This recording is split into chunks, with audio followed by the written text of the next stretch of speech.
Hey, Rory, you know what time it is? What time is it, EJ? Well, since we're all out of money again, well, I was thinking, why don't we just, since we don't have money to go see real movies, just watch a bunch of bad Christmas movies? Okay. Is there a way that we can also extort money from our fans? Well, yeah, I was thinking we could actually start charging our guests to come on to the show. Oh, dude, I've been wanting to do that for a long time. You know who has like really good money right now? Who's that? Dave Gonzalez. Hell yeah. Send him the bill. Send him the Why bill. am I always invited when you guys are out of money?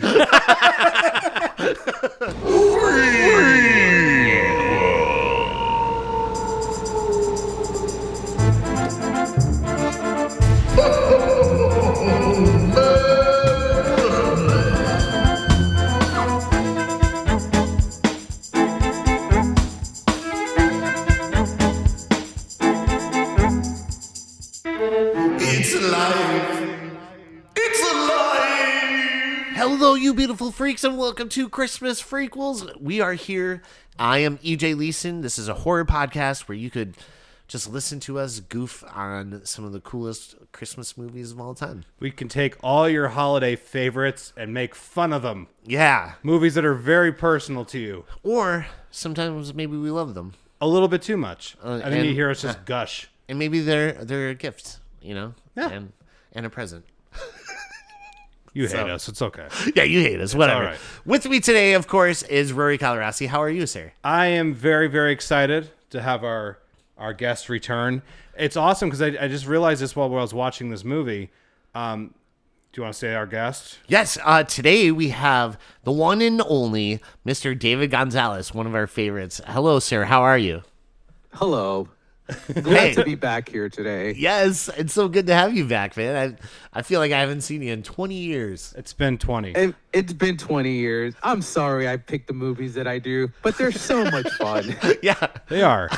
No, when Rory said you picked this, I'm like, hell Yeah. yes. Yeah. What's funny with Dave, we talked about doing this like a year ago. It's actually been cooking for a while. What I was going to say, though, before the introduction, Right. was that I've noticed that Brian Yuzna, Yeah. he Yes. wrote this, and Dave is our society guy. Dave, Yes. I Dave am. pops in for those. And a year ago to the day, I believe, we did Silent Night, Deadly Night Part 2 with Dave. Yeah. Wow. So That's look at so that. crazy. That was not planned. You know what's crazy? You know what? I don't know. Did you mention to him about Begonia? The reference to society? Yes. yeah, yeah, Because yeah. Did you That's notice actually in my letterbox review.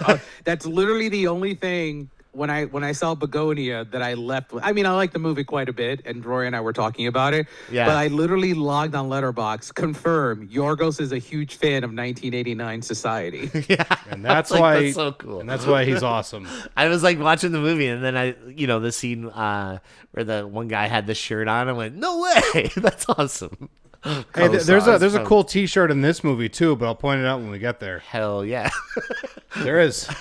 So one thing we like to do is talk about recent movies we've seen recently, and I know you've been like super busy seeing a lot of new stuff. So Dave, do you want to start us off? Take us away, sir.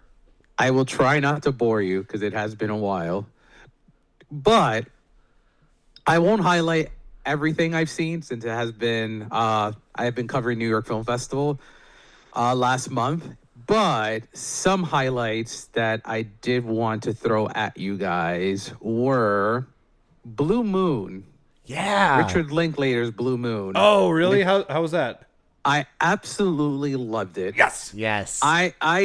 I remember talking to Rory because this is another movie that I wanted to mention was Blue Moon and Nouvelle Vague, which is the other Linklater movie. I'm not a huge fan of Breathless. However, I adored Nouvelle Vague because it felt very much like a Linklater hangout movie. Yeah. Blue Moon kind of is that on a much smaller scale because it's essentially a chamber piece. Ethan Hawke is phenomenal in this movie. Yeah. Like, I think he should be nominated for an Oscar of how incredible he is in this movie. I think he's a very consistent actor in general. Oh, yeah, absolutely. And I like that he like takes chances too. He doesn't Yeah. You know what I mean? He does a lot of really interesting stuff like Black Phone. Yeah, More he'll on do that like later. Black Phone and, I don't know, just like random movies sometimes. And then he'll do like amazing movies. Yeah. Oh yeah, I highly recommend it. It's basically, he plays. It's a true story. Oh, quote unquote true story of he plays Lawrence Hart, who used to be partners with Richard Rodgers, and he is at the premiere of Oklahoma, which is the first Rodgers and Hammerstein production. And they have basically everyone meet at I believe Sardi's in New York, and that's basically the movie. Just Oh, like that's cool. him interacting with a whole bunch of people in one space for 90 minutes. It is just an utter delight. I had a great time with it. Let me see. Oh, this I'll mention because I think it's a fun crowd pleaser. Eternity comes out at the end of the month. Yeah, I It saw is- that. It was great. It is I am very particular with my romantic comedies. This is one of my favorites in quite a while. Yeah. It is really sweet and charming. Basically, it's about what happens when 3 people die and 2 of them are your husband. One that died at war and the one that you spent your life with. And you have to choose one to spend eternity with. It is such a joy. I had a great time with it. I saw Running Man, Yeah. which I did not love. Oh man, yeah, I ended up loving it. I was nervous because I love the original a lot, and so I was like, I don't think I'm gonna like this new one, and then I ended up liking it. But So I'm on the other train now. 'Cause even though this is a full adaptation as opposed to the original, I wasn't really too. It overstayed its welcome. 2 hours and 15 minutes. I felt like there's like a solid hour and 40-minute movie there. And I didn't love, even though it's close to the true adaptation, I didn't love the ending. oh yeah, I know. I don't want to spoil it for Rory because he hasn't seen it. But it was okay. I ended did up see leaning the positive Jogging on my Man, though. review. But what Yeah. were you saying, Rory? Sorry. I did see the Jogging Man. That was What is? Oh, interesting. yeah, it wasn't as exciting at all. I assume just if, some guy if the Running down the Man was street. 2 hours and 15 minutes, the Jogging Man was about 4.5. Yeah, it was very long. No, it was not as bad as the guy, the fast walking man.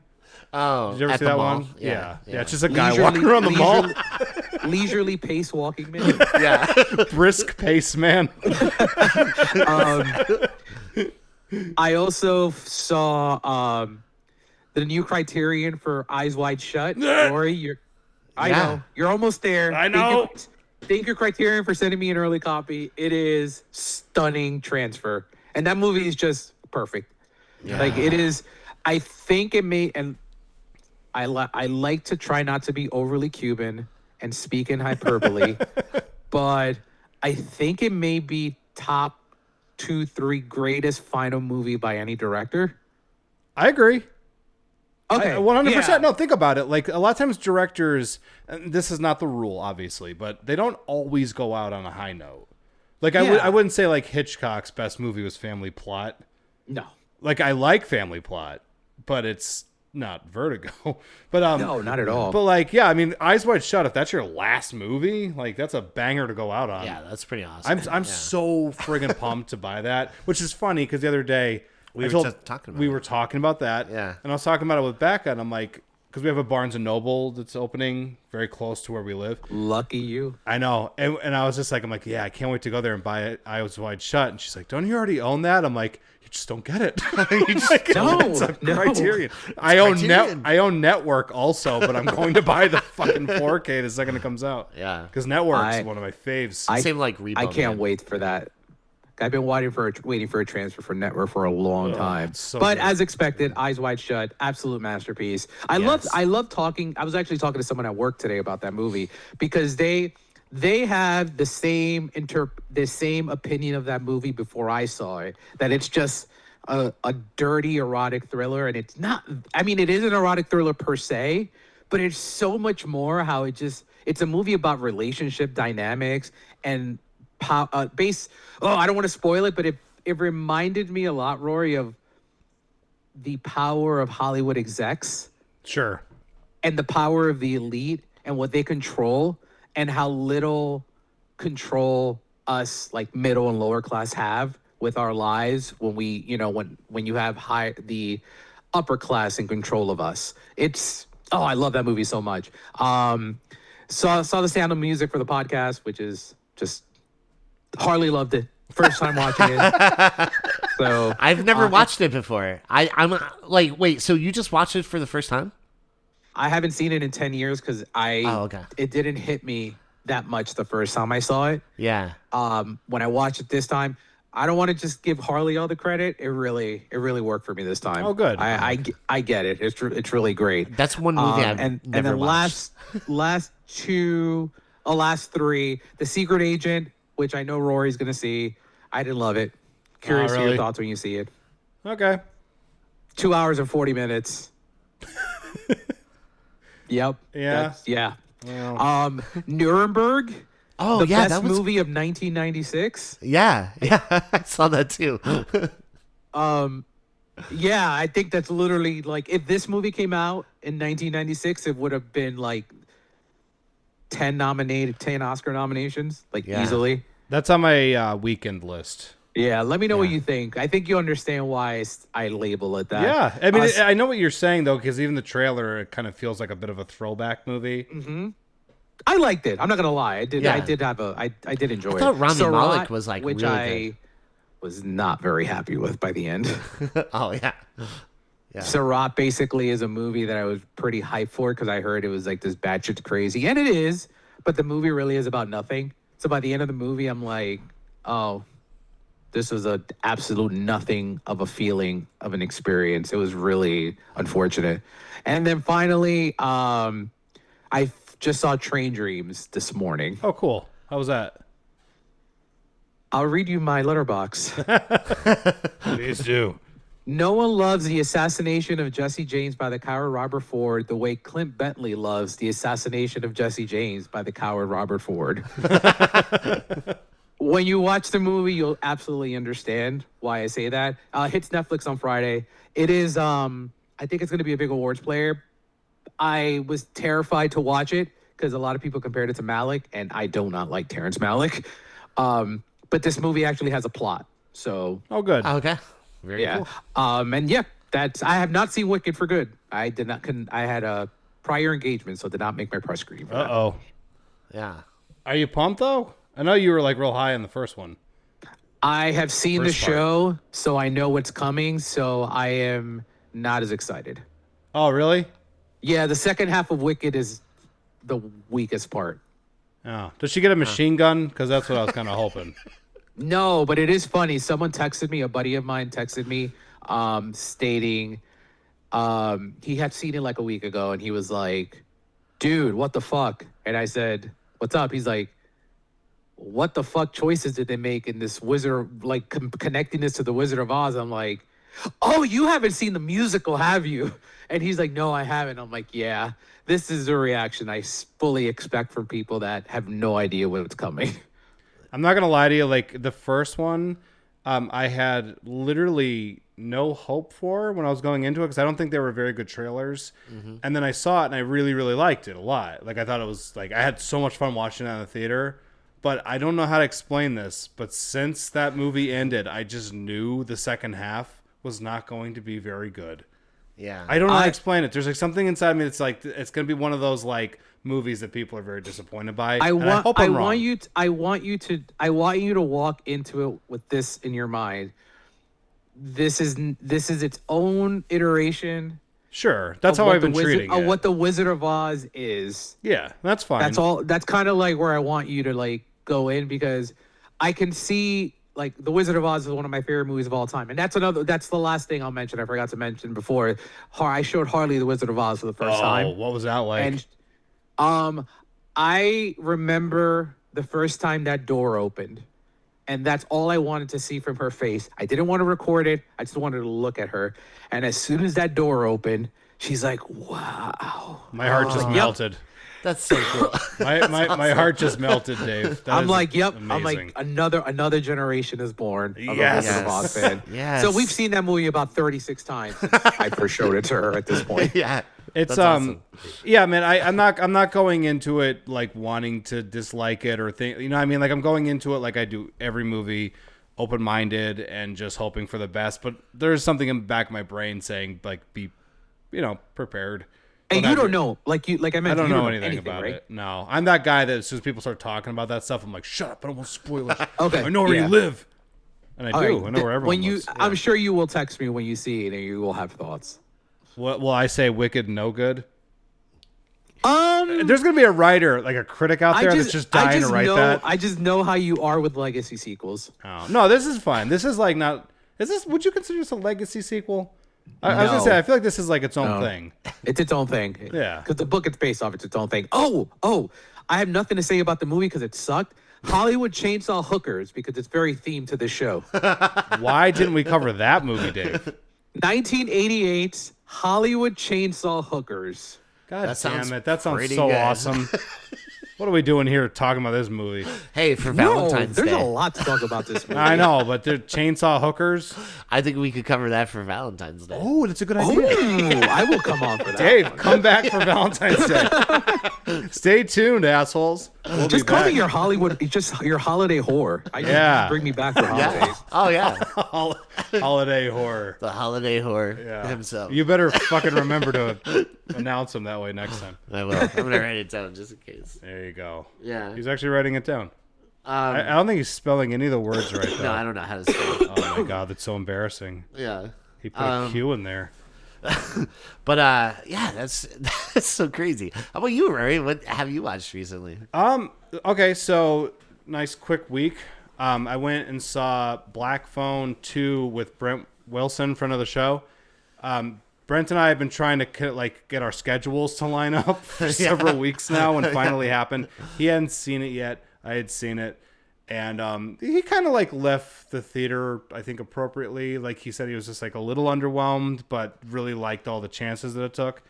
And the second time through, I actually think I may have liked it a little bit more, but noticed a couple cracks in it second time through.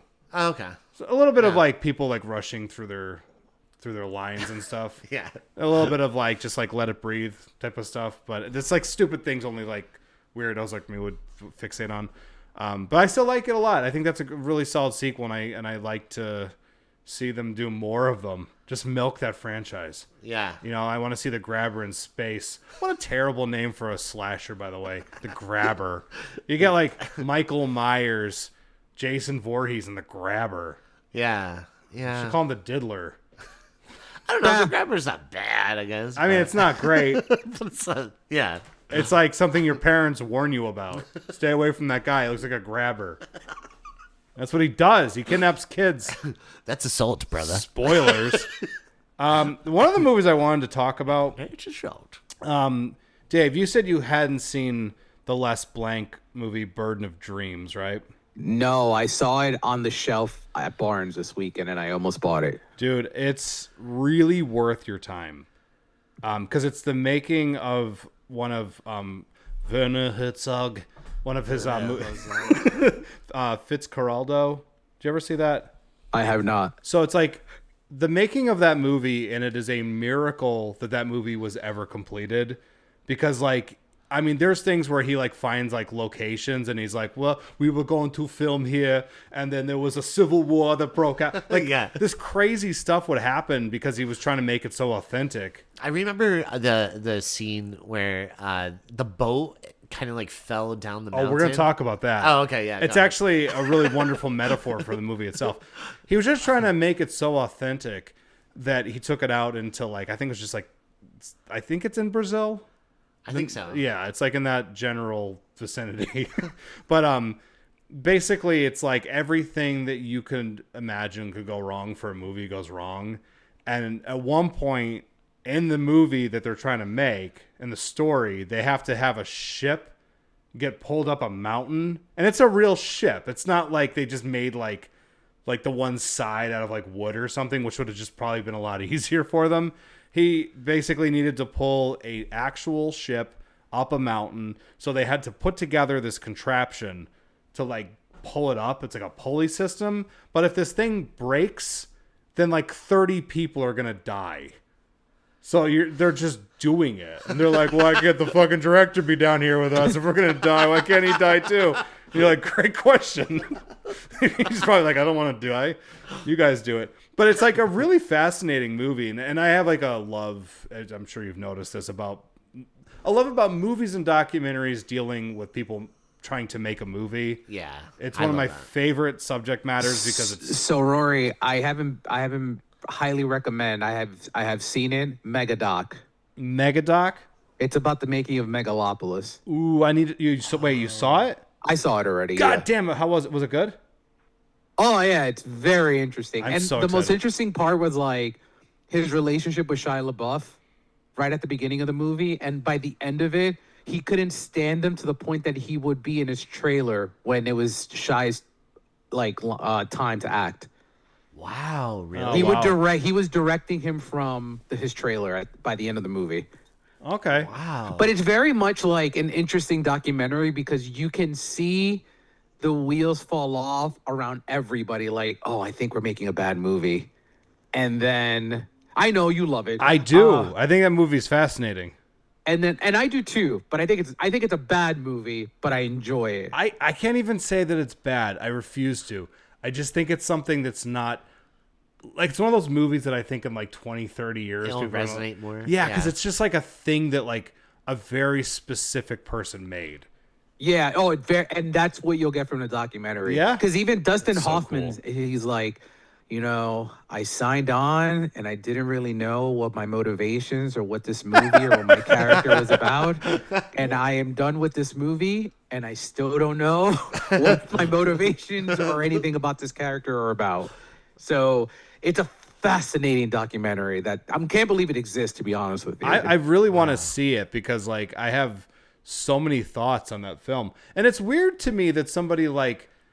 Let's say you have like Dustin Hoffman and he's like, oh yeah, I was making this movie with Francis Ford Coppola and I didn't know my motivations or what was going on. I'm like, that guy? The guy who fucking made Godfather and Godfather 2 and Godfather 3 and Apocalypse Now. I will tell you, the Francis Ford Coppola that made The Godfather was not on set. No? Yeah. No. Dude, I do get a sense that there's some of that stuff in that movie was intentional though. Like, I've heard him on so many different interviews talk about how, like, movies are just so cookie cutter anymore. And, like, we're not taking chances with movies. And, like, we've only really, like, gotten such a small percentage of, like, what film is capable of. So I think he just made a movie where he was just kind of like, I'm not going to settle for, like, a traditional narrative, like, characters. I'm just going to make this thing, this, like, artistic wonder. And that's what it turned into. Yeah. I mean, like, I'm sure, like, anybody listening to this pod right now would be like, well, I'm going to go watch Megalopolis and see if that tracks. And you're going to watch the movie and say, it absolutely doesn't. But maybe in, like, 20 years from now, people are going to look back on that one and be like, there was a lot of garbage, forgettable garbage being dumped in the theaters at that time. At least that one had a personality. I have a question for you guys. Do you think, like, so, Burden of Dreams, I think, is more popular than the actual movie that was being made. Sure. Do you think that Megadoc would actually be more popular than the movie that was being made? Potentially. Depending on how good the doc is. I think I haven't seen the documentary that Rory's talking about, but I feel like this plays more like a companion piece. Okay. Like when you watch this documentary, you're gonna want to watch Megalopolis. Is it? Okay, So it's sort of like the first time I watched Ed Wood, and I'm like, I need to see Plan 9 from Outer Yeah, Space. that's a great comparison. All right. It's very much like I need to see what this shit show like turns out to be. Yeah, like Disaster Artist, The Room. You and I have a thing I've noticed. Like those directors that everyone's like, that's the worst filmmaker ever made. We're always like, no, that's like Ed Wood is an artist. Yeah, I'm like all in. On, like, I do bad like. I mean, I movies. do like The Room quite a bit. Me too. Yeah, me too. We're Such a huge huge fans. I like love that movie. We It's met crazy. Tommy Wiseau, Yeah. Oh, which is the weirdest experience ever. because we went to one of his live screenings in New York City. Oh no! Yeah, and he was meeting us like beforehand. And he was like, "Oh, what's your name?" Right? And I went, "EJ." He was like, "J like Greg or J like John?" I went, "Wait, what?" I'm so confused. What? like Craig, Is that a John- real story? That's real. He went, "J like Greg or J like John?" And I went, "What?" I'm so- Whatever, weirdo. I was like, John. I like when he like came into the auditorium and everyone was cheering from him, and he's like, USA, USA. Yeah. So It was funny though, because we also met Greg Sestero. Yeah. Not too much longer after that, and that guy's a charm factory. And remember, we were like clicking with him because we were talking Hitchcock with him. Yeah. He was asking people if they had any questions, and we started talking about movies that maybe influenced him, and he got into Hitchcock. And my hand just went up. I'm like, we were just talking about Hitchcock. Everyone else in the theater just looked bored. So the only other movie I'm going to bring up, I watched Breakfast at Tiffany's because Becca had never seen it before. Ooh, what did she think? Oh, it's a great movie. It's one of those like films that that Mickey Rooney. Well, we're gonna get to that.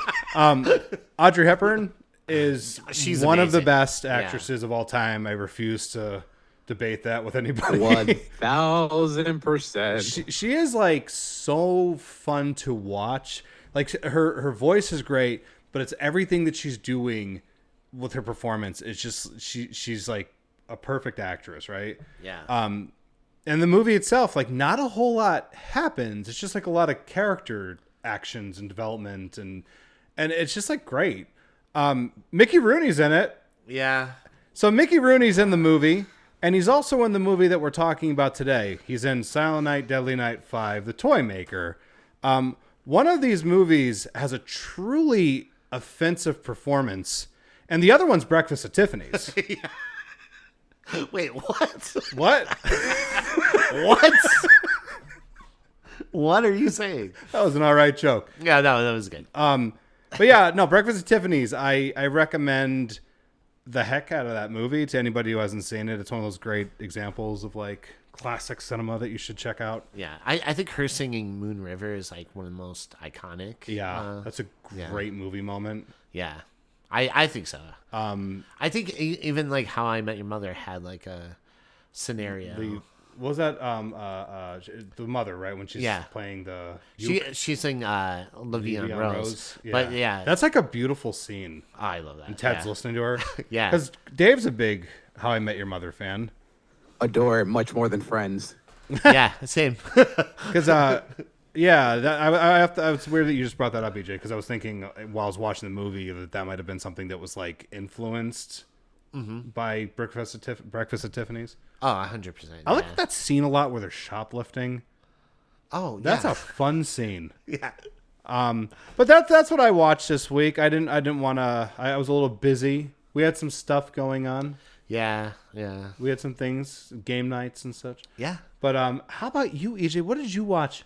Oh, so I saw The Running Man, Cool. and I ended up liking it more than I went in with really low expectations, and then I came out and I was like, pretty cool. I thought you would have been excited about that one because I know you're like a big Edgar Wright guy.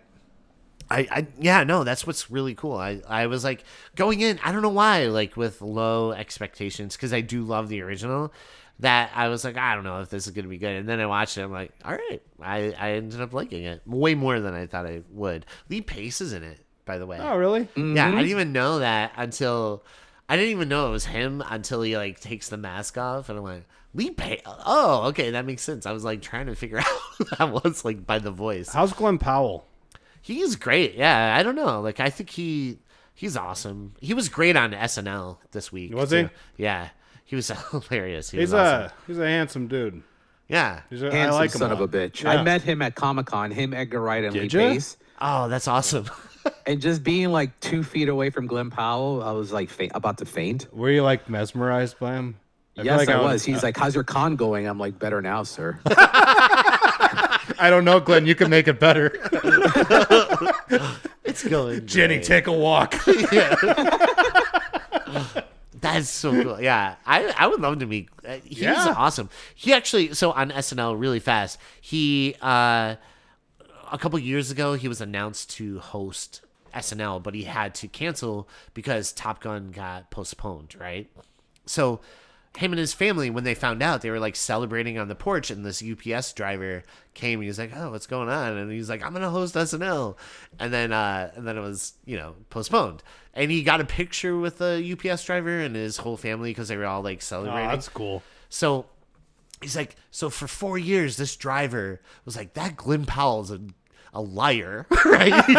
He didn't host SNL, and he was telling me he hosted SNL. He's like, so my family actually tracked him down, and he's here tonight. And sure enough, like the UPS driver, Mitch, his name was there in the audience, and then he even brought him up on stage to get another picture with him. That's so great. Isn't that cool? That's I was like, that's oh, a that's good awesome. story. Yeah. So I love Glenn Powell. I think he's great, and Lee Pace is great in it. Like he plays one of the main hunter. Okay. And oh my god, Bobby T was great, and Josh Brolin, Coleman Domingo, and Josh Brolin were amazing. I don't know. I really liked it. Wait, Josh Brolin was amazing. Are you sure? Yeah, I know. Are you right? sure, EJ? I wish he was in it more, to be honest. But You gotta no, it was use him. cool. Yeah. And then I also saw Keeper, and I was kind of like tired when I was watching it, so I was like dozing in and out. So I think I have to see it again to really give it like a fair. It couldn't keep you awake. It was like slow. I just alright, Joe. I just got out of work, and so I was like super tired, and I worked overnight, right? And then we went to like an early screening, and I went with Greg. Friend of the show, Greg Caldwell. And I was definitely dozing off a little bit in the beginning. Tatiana, I really hope the director was in the theater with you. And he's just like, man, I can't wait. It was Osgood Perkins, right? yeah, that was how He's just like, man, I can't wait to hear what everyone thinks of this movie. And then EJ just snoring in the front row. like, It's like when we had Seamus go see Alan Howarth. he He was fell sleeping. asleep. We had a friend who went to see Alan Howarth with us. In Alan concert. Howarth, the composer. And he was I love sleeping. Alan Howarth. I've Well, seen him live too. He's incredible. We had a friend like falling asleep in the front row. We had front row, and he fell asleep. Yeah, jacket pulled over his head. This legendary guy made my childhood better, and And Seamus is Seamus sleeping. is He's just had a hard out day, cold. I guess. Yeah. I can't blame him. Yeah. I don't know what his life was like Right, at the time. that's He was true. just sleepy. He was just a And sleeping I'm sure guy. Alan Howarth was like, man, everyone's really into the. Oh, there's that guy sleeping. A guy sleeping right in the front Oh row. my god, he's got a nightcap on. Why is he dressed like Scrooge? Why does he have that? He's got a lantern. Is he gonna expect a visit from Jacob Marley? Like, what's going on here? Yeah. So those were the only two movies I got to see. Oh, Yeah. So, anyways, let's go into the movie that Dave picked out, and I didn't know that I saw this until like I was rewatching it and went, oh, I remember this movie, and I was like, I forgot about this movie. were you falling asleep during that one too? No, I was like Okay, wide good. awake for this. This one I was wide awake for. But yeah, What's today this movie called? Silent Night, Deadly Night 5, The Toy Maker, which is really crazy because it is co-written by Brian Usna and directed by Martin Kittrasser, who wrote Friday the 13th Part 3 and Part 5. Also, the script supervisor for all of Quentin Tarantino movies. Isn't that amazing? Is that insane? I was like, wait, Kittrasser? I was like, what? And then I noticed like every single Quentin Tarantino movie, he was a script supervisor. So it's wild. Hey, speaking of the script, what do you think the pitch for this movie was like?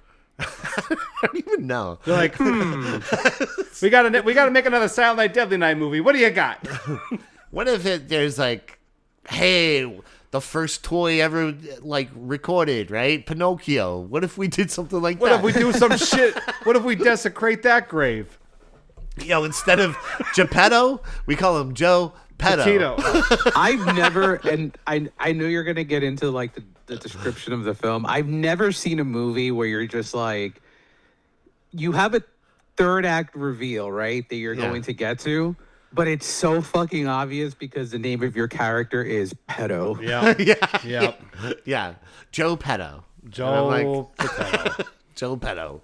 And Pino is the other. But yeah, no, this movie came out in 1991. Obviously, the fifth installment of the Silent Night, Deadly Night series. Under the production company Still Silent Films. Silent films. No, Yeah. Still Silent Films. Yeah, still silent. I guess it's Still Silent Night.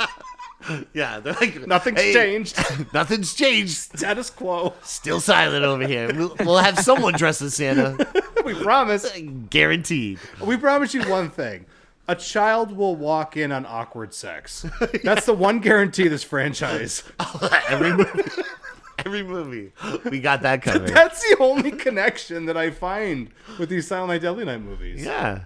And then someone dressed as Santa at the end. Yeah, they're like, well, just stick a costume on Mickey Rooney. Mickey Rooney. But yeah, so the movie starts off, we see this couple walking home, and this kid named Derek is watching from his bedroom window. And then he hears a doorbell, and he calls for his mom, but she's getting busy. She's ho-ho-hoing. Yeah. And so he opens the door, finds the present, and as he's about to open the gift, his dad stops him and sends him to bed. He's like, hey, you cut that out. Go to bed. Dad needed a second take for Christmas. Yeah. Yeah, he did. I watched that and I'm like, what a fucking scumbag. Yeah, he was such a dick. It's like, God damn it, what'd I tell you about opening the doors and junk? Yeah. Like, what are you mad about? And then Like, you're literally pissed that your kid is like awake. Like, fuck off. And then he takes the gift, and he's kind of like Uncle Frank from Hellraiser, because he's like shirtless opening this gift, right? Yeah. And he's like playing with it. And it reminded me of like Frank in the beginning of like Hellraiser. Where he's like, how he's like sitting and like the lighting and stuff. I was It's like if the lament configuration was like one of those Pokemon balls. yeah, it looked like a Pokemon ball. Yeah. Definitely. And then, so the dad opens it, and he finds this like strange thing going on, and the toy ends up killing Tom, the dad. I'm just really glad that the Silver Shamrock Company is branching out to other holidays. Yeah, they're like, wow, we gotta hit the Christmas market. We crushed Halloween. Yes. Colonel Cochran was really happy. The business was booming for Silver Shamrock. He's like, next Halloween we may not have a lot of customers left, so we gotta tackle another holiday. We gotta figure out, because like all the kids are dead, but adults celebrate Christmas. right? Yeah, It is interesting you mentioned Halloween 3 because the irony of this movie. Can you imagine watching Silent Night 1, 2, 3, and 4 and walking into this and being like, all right, we're getting our 5th entry. Movie stars are like, what the fuck does this have to do with other movies? Where the fuck is here? Billy? Ricky, anybody?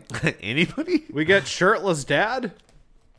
Tom is his name. Scumbag Tom? And then we go into the impressive title sequence and credits. Oh wait, did you get to the thing where the toy kills him? Oh yeah. The toy ends up killing Tom. It basically enters his mouth. Yeah, I don't know. There's a part in it right before the cool effect happens, because like Screaming Mad George did the effects for this, and he's no slouch, right? And the effects department, because he did like Nightmare 4 and stuff like that.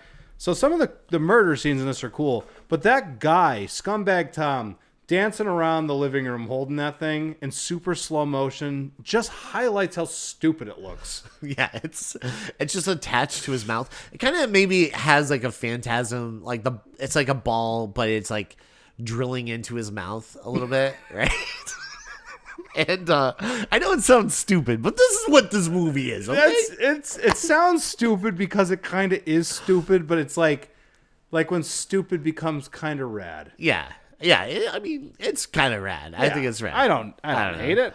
But yeah, we go into the credits and title sequence, and then we flash to 2 weeks later, and Derek's mom wakes up, and she gets ready, and for some reason, they kept the toy that murdered her husband.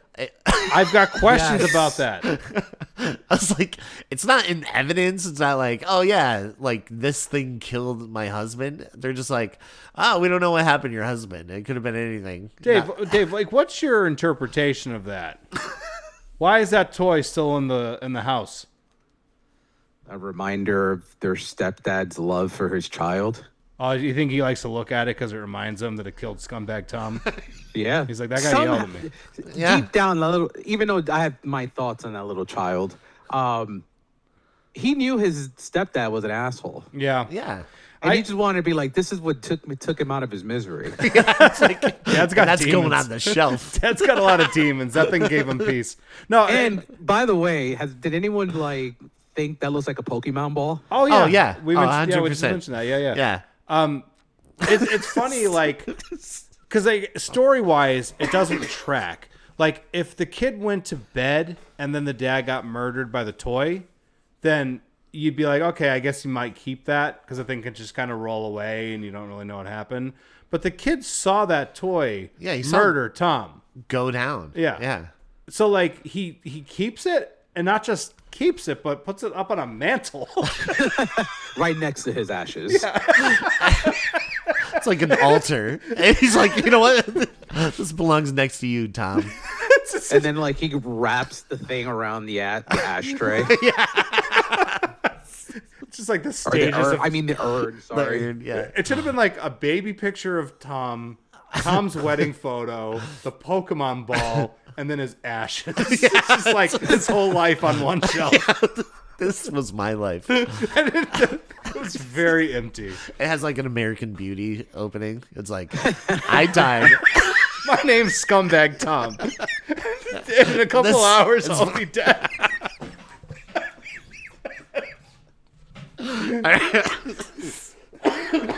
God. So Derek is eating breakfast and watching the Rambo cartoon, because what kid doesn't love cartoons about Vietnam vets with PTSD? Yeah. Right? Like, I know when I was a kid, I was like, yeah, I love PTSD, and this is the cartoon for me. You just park yourself in front of the TV as an 8-year-old. Watching Rambo. Watching Rambo struggle with PTSD. Yeah. No, I didn't want to go over that. Tune in for me. So we learned that I Derek. like when Derek destroys his breakfast, though. Oh yeah. The mom brings him out some like eggs and bacon and stuff, and he just like reaches in and just starts crushing it. Yeah, he gets real handsy with it. I know. Yeah. No means no. And we learned that Derek hasn't spoken since the accident. And I guess like him messing up the eggs kind of reassures us as the audience, like, oh yeah, this kid is fucked up.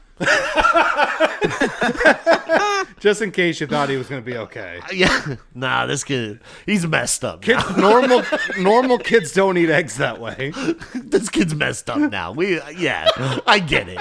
We didn't want to spell it out for you, but So then the neighbors stop by, and Fucking poor man's Molly Ringwald coming in. dude, she looks just like Molly Ringwald. and then that kid, he was like pulling an AC Slater the way he was sitting on that chair. Yeah. Yeah, Yeah, that kid was pretty cool. I guess he was all right. Yeah, it was all right.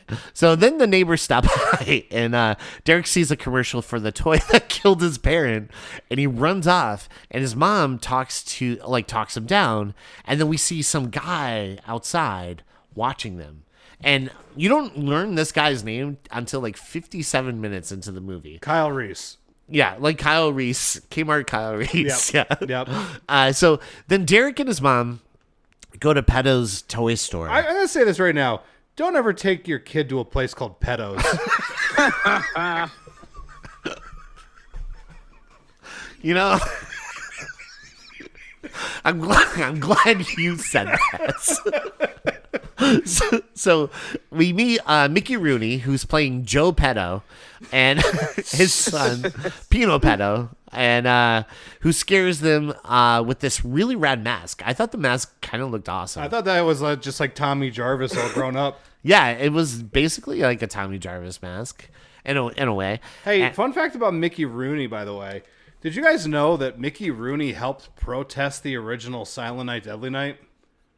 No. Oh, yeah. What? He protested the first movie, and then probably because he was broke, he broke down and did 5. He's like, I was wrong about you guys. I can't do a good I was Mickey wrong about the paycheck, the script. Wait, could you do a Mickey Rooney or no? Mickey Rooney. Yeah, that's pretty good. I'm Mickey Rooney. Riggedy-doo. Mickey Rooney.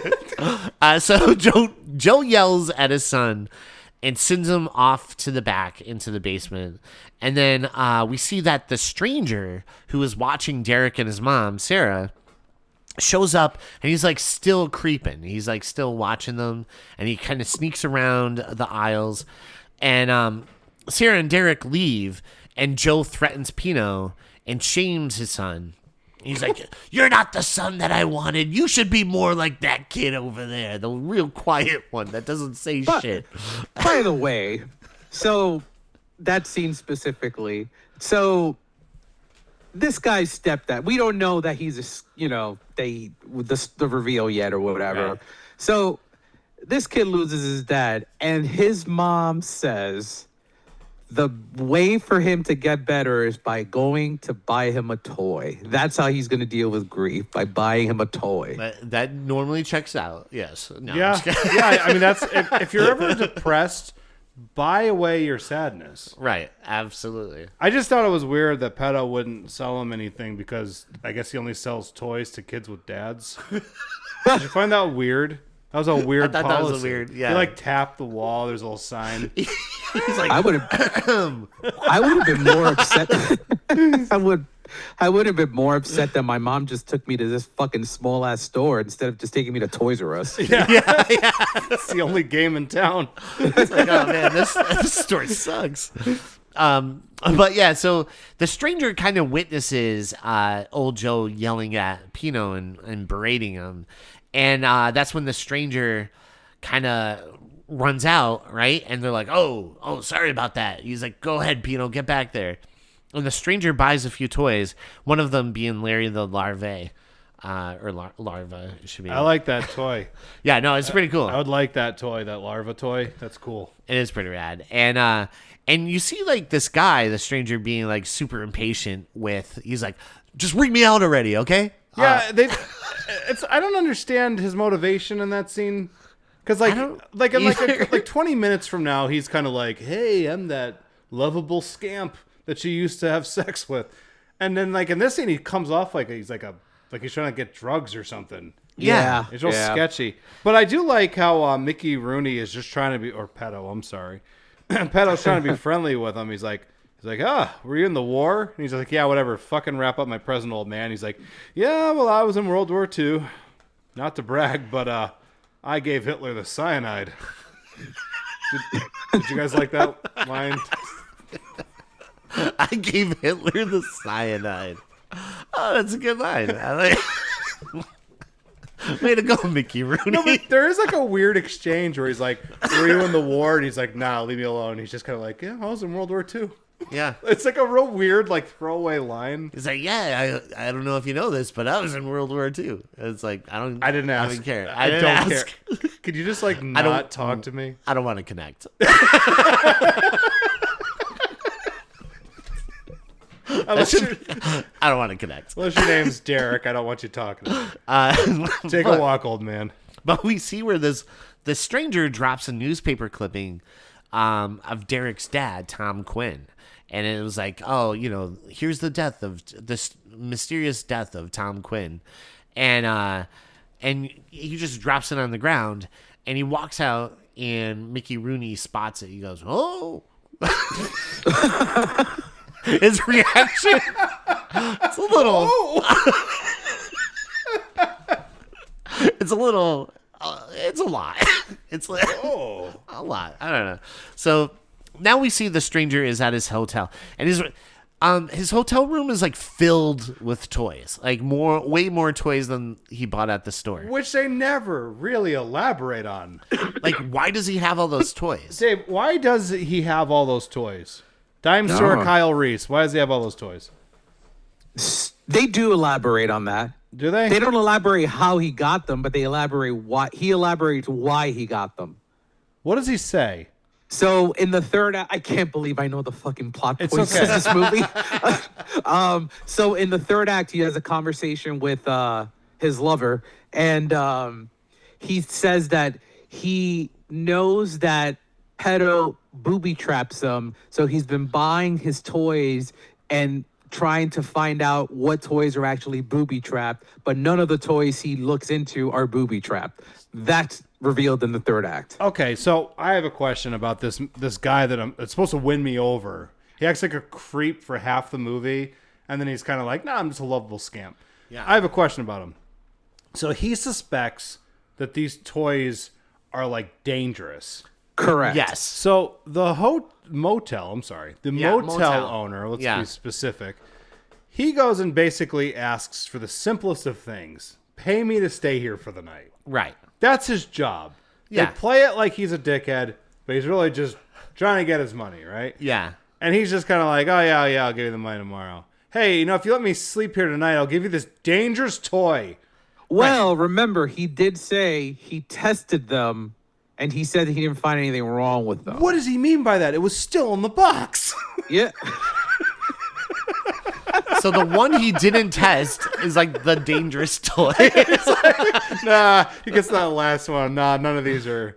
It's getting late. And here's the thing. So he gives the test, like the toy he did not test, and he knows that these toys, well, he suspects that these toys are dangerous. And he's like, hey, you're hassling for money. Here's a dangerous toy, right? Like he doesn't even. But he does it kind of like with a wry smile. Yeah. You know what I mean? Like he's just kind of like, oh, you'll get yours, old man. But the guy is just trying to. He mentions he has a kid. Yeah, he has a kid. He has a kid. Second, like this is his business, right? And like you're not paying him, so of course he's like, hey, you should pay me to stay here. Yeah. And like he took that man away from his family. right. I'm supposed to like this guy. Yeah. I don't know. And so we see where the motel manager, he's driving home, and the toy that he got from the stranger ends up attacking him and kills him. And it basically, the thing like crawls into his mouth. Well, at first it's trying to like make passes at him. Yeah. I mean, Larry the Larva is kind of like making. It's like, hey, how you doing? It's like, no. Get over to your side. No means no, Larry. Are you a parking ticket because you got written all over you? I'm just a motel manager, sir. I got a wife and kid. I'm not interested. I'm married. Hey, I'm talking to you. Why don't you smile a little more? But this thing crawls into his mouth. It does, and then it Sucks out his eyeballs.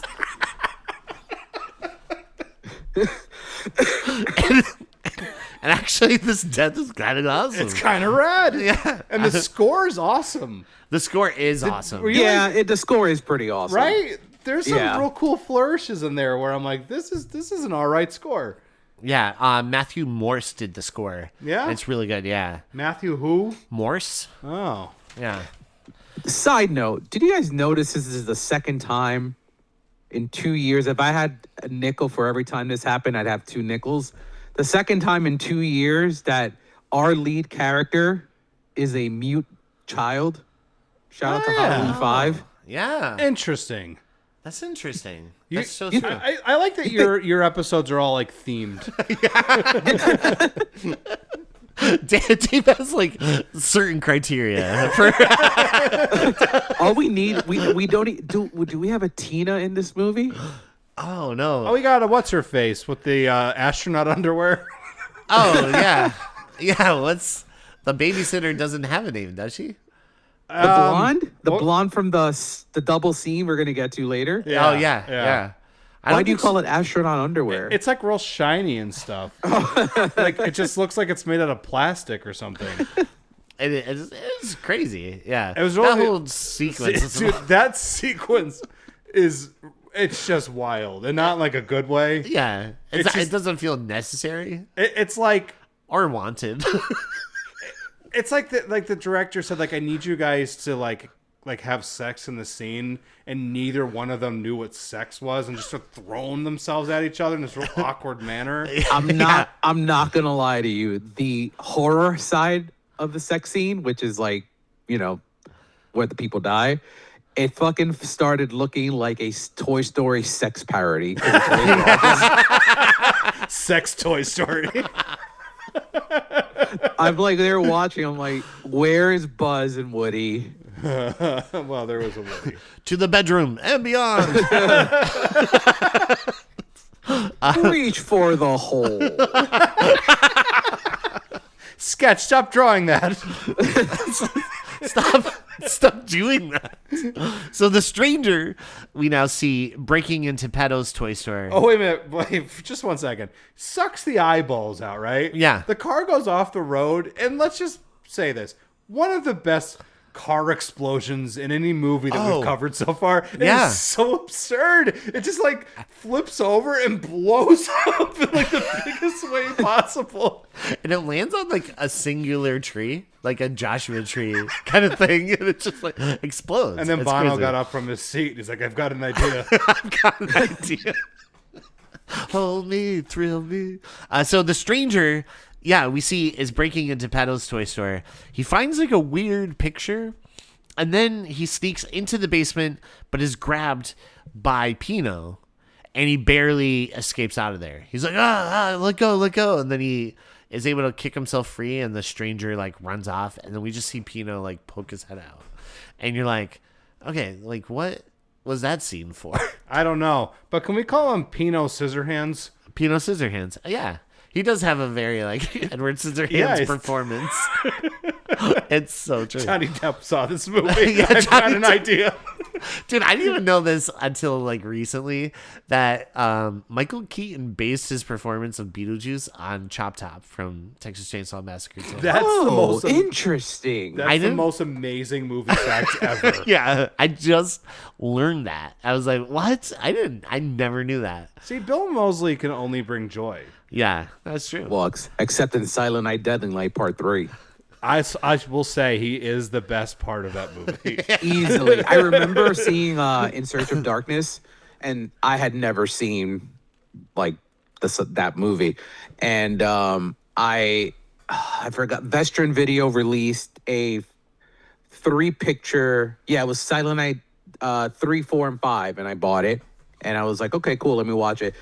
And I was like, wow, this movie is not good at all. But the same thing that you said, Bill Moseley's pretty awesome in it. Yeah, that guy is a professional. Those movies, those other Silent Night movies, like the first 2 and 5 are like, I think a lot of fun. Stronger, yeah. 3 is definitely better than 4. I've seen 4. I don't remember anything about 4. Like nothing. I remember like being annoyed. Yeah. And like I remember there's like lots of shots in it that are like really brightly lit. That's all I got. That's my takeaway. Yeah, that's it. That's my review for Silent Night And Deadly Night 4. and it's directed by Yuzna, so we should love this movie. Yeah. I know, but I guess I got nothing. Yeah. All right. So Derek gets another present mysteriously delivered to his door, and it's addressed to him, and it says not to open it until Christmas. And his mom puts it by the tree, and they head off to the mall. And you can see Derek is kind of like, oh no, that's another gift, because the last one was addressed to me as well.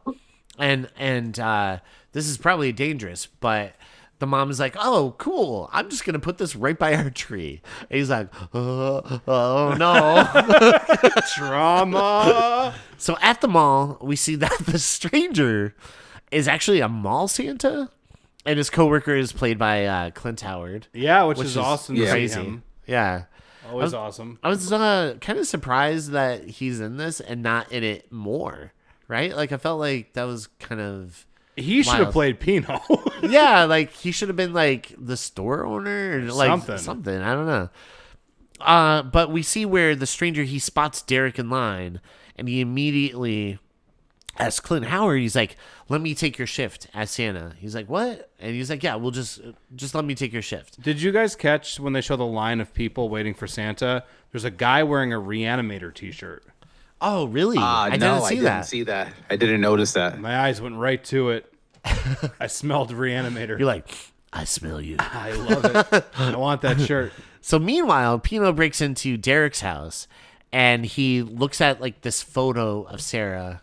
And then back at the mall, Derek has trouble telling Santa what he wants for Christmas, and maybe it's because he's distracted by the boom mic dipping in and out of the scene. Because you see like the mom come up, she's like, "What's wrong?" And then like, you just see like a fuzzy mic like dip down really quick. I wish it hit her in the head. And it's it's just like, ow.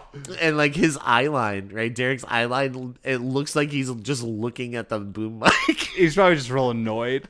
He's like, what the fuck is Why this? am I in this movie? But Hey, can I ask you guys a question about this movie? yeah. Why did the mom take her mute son to go speak with Santa? It's kind of mean-spirited. I mean, she probably saw Miracle on 34th Street, and she probably thought he would do like sign language or something. Yeah. See, I thought she was just trying to save money because she'd be like, "Tell Santa what you want." Nothing? Are you sure? Well, I'm gonna save a bundle. We keep I getting gotta gifts say- in the mail. Derek's mom, she's hot though. Here's She's your an positive. absolute smoke show. Like, I get it. I get why this guy's like, I'm gonna make sure that all these toys are not damaged. Like, The most positive thing said so far. So the funny thing is, Sarah, I thought the mom in this kind of looked like the mother from How I Met Your Mother, right? Can you see I that can a see little that, bit? yeah. yes, Yeah. yes, I do. Yeah. So I was like, oh, she kind of, I don't know if they're related or anything, but I It's was like our she second kinda- How I Met Your Mother reference. I know what's going on here. I don't know. tonight. I don't know. But Sarah goes to take Derek back, right? She's like, "Okay, come on, Derek." And Santa's like, "No, tell me what you want," and he won't like let go of the kid. And I was like, "Yeah, that's how most mall Santas are anymore." Yeah. I kind of wish I got to be a mall Santa so I could just tell kids fucked up things. You're they're like parents are like, "Come on, let's go," and you're like, "No, don't take the kid. You're not going anywhere, kid. You're going to go work at Santa's sweatshop. I need more elves." You're the right size, kid.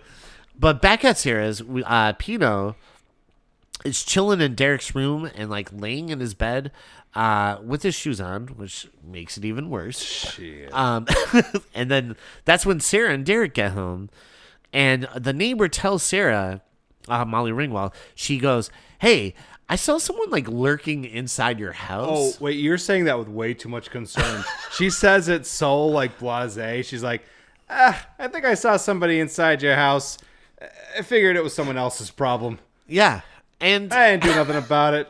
so I could have called the cops. Sarah like If we runs didn't run in. into each other right now, you would have just walked right inside. Yeah.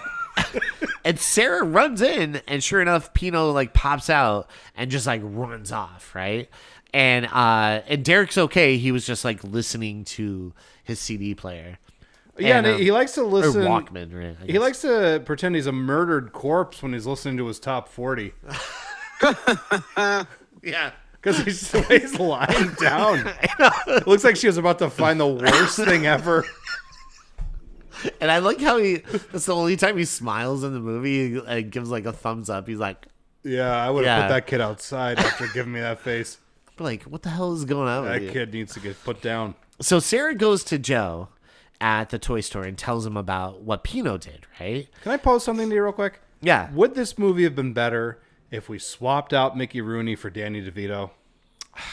I'm don't such a know. Danny DeVito fan. I don't know. I just picture Frank Reynolds working in this toy store.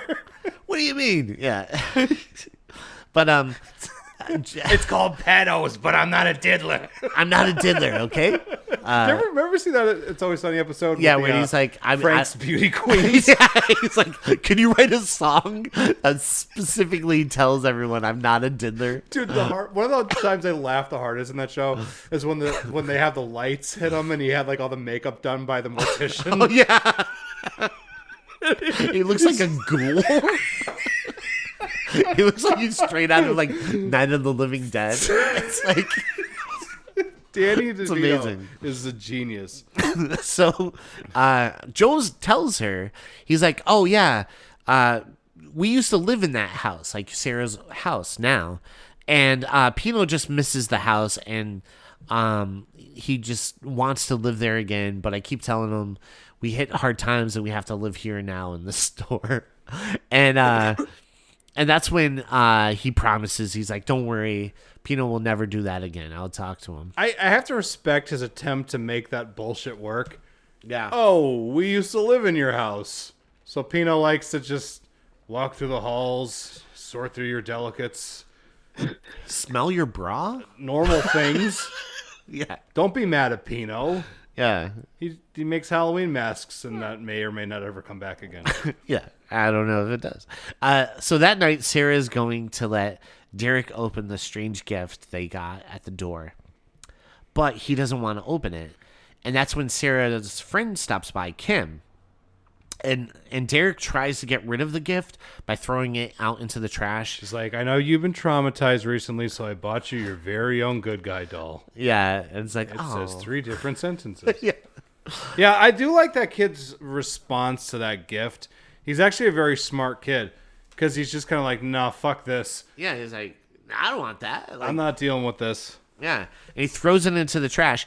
But Kim's son, the AC Slater type. The only thing that sucks, though, about him throwing that big box in the trash is that I guess Santa gave him a new father for Christmas. Oh. So then you looked out the window and the box went in the garbage truck and you just heard the screaming.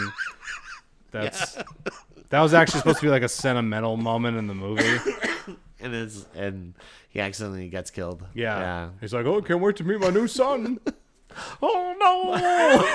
Let me out of here, Derek. Someone's alive in here. I'm not scumbag Tom. But yeah, Kim's son comes along and he takes the gift out of the trash and finds out, he like opens it immediately and finds out they're rollerblades. What's that kid's name? Lonnie. Oh. Lonnie. When he was stealing the trash, I wanted someone to go, "Hey, Lonnie, get your ass away from there." So Pino fights with his father, and the father is like, all right, go down here. And he pushes him down the stairs into the basement. Mickey Rooney didn't know they were rolling when that was happening. That was just real. That was Mickey Rooney just freaking out. I heard from Dana Carvey how Mickey Rooney Directly was, from? Yeah, well, I mean, like on his podcast, not from Dana Carvey. Yeah. I'm like, get him on our pod. That'd be awesome. He'll be here next I week. love Dana Carvey. No, but on his pod, right? Like his podcast, he was Fly on the Wall. He was talking about Mickey Rooney stories and how Mickey Rooney was like really unsettling. He had like a gun on him at all times and stuff. I was like, what? Mickey Rooney, child star? It's like, make sure to take care of your funds, you know. There's a really funny Simpsons joke about Mickey Rooney because he was on the show the one time. Yeah. And they're like, oh my God, Mickey Rooney's like, that's right. I was the biggest child star from 1939 to 1940. And they're like, wow, spanning 2 decades. To 1940. That's great. So Lonnie gets into it with this 30-year-old bully and his girlfriend. And then he takes off on his rollerblades. But that have like Acme rockets on them. Yeah, they So basically LOL, man. LOL. It's like Coyote. And it's not even the LOL, like the skates is Lonnie, the ADR on there is like, ah. Yeah, he's like, ah, and he's just spinning around in a circle. That would have been a great commercial for like roller skates. Yeah. Oh my God. Ah! And then he's spinning around in a circle, and eventually he shoots out and gets hit by a car. And so the next day, Lawn Dog Millionaire is in the hospital, and he's looking like a hellbound Julia.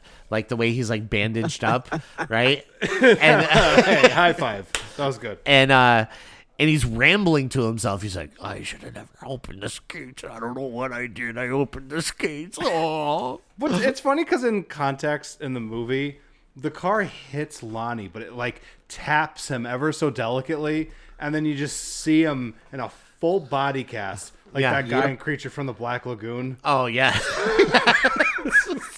What happened to him? And then I like your Julia better.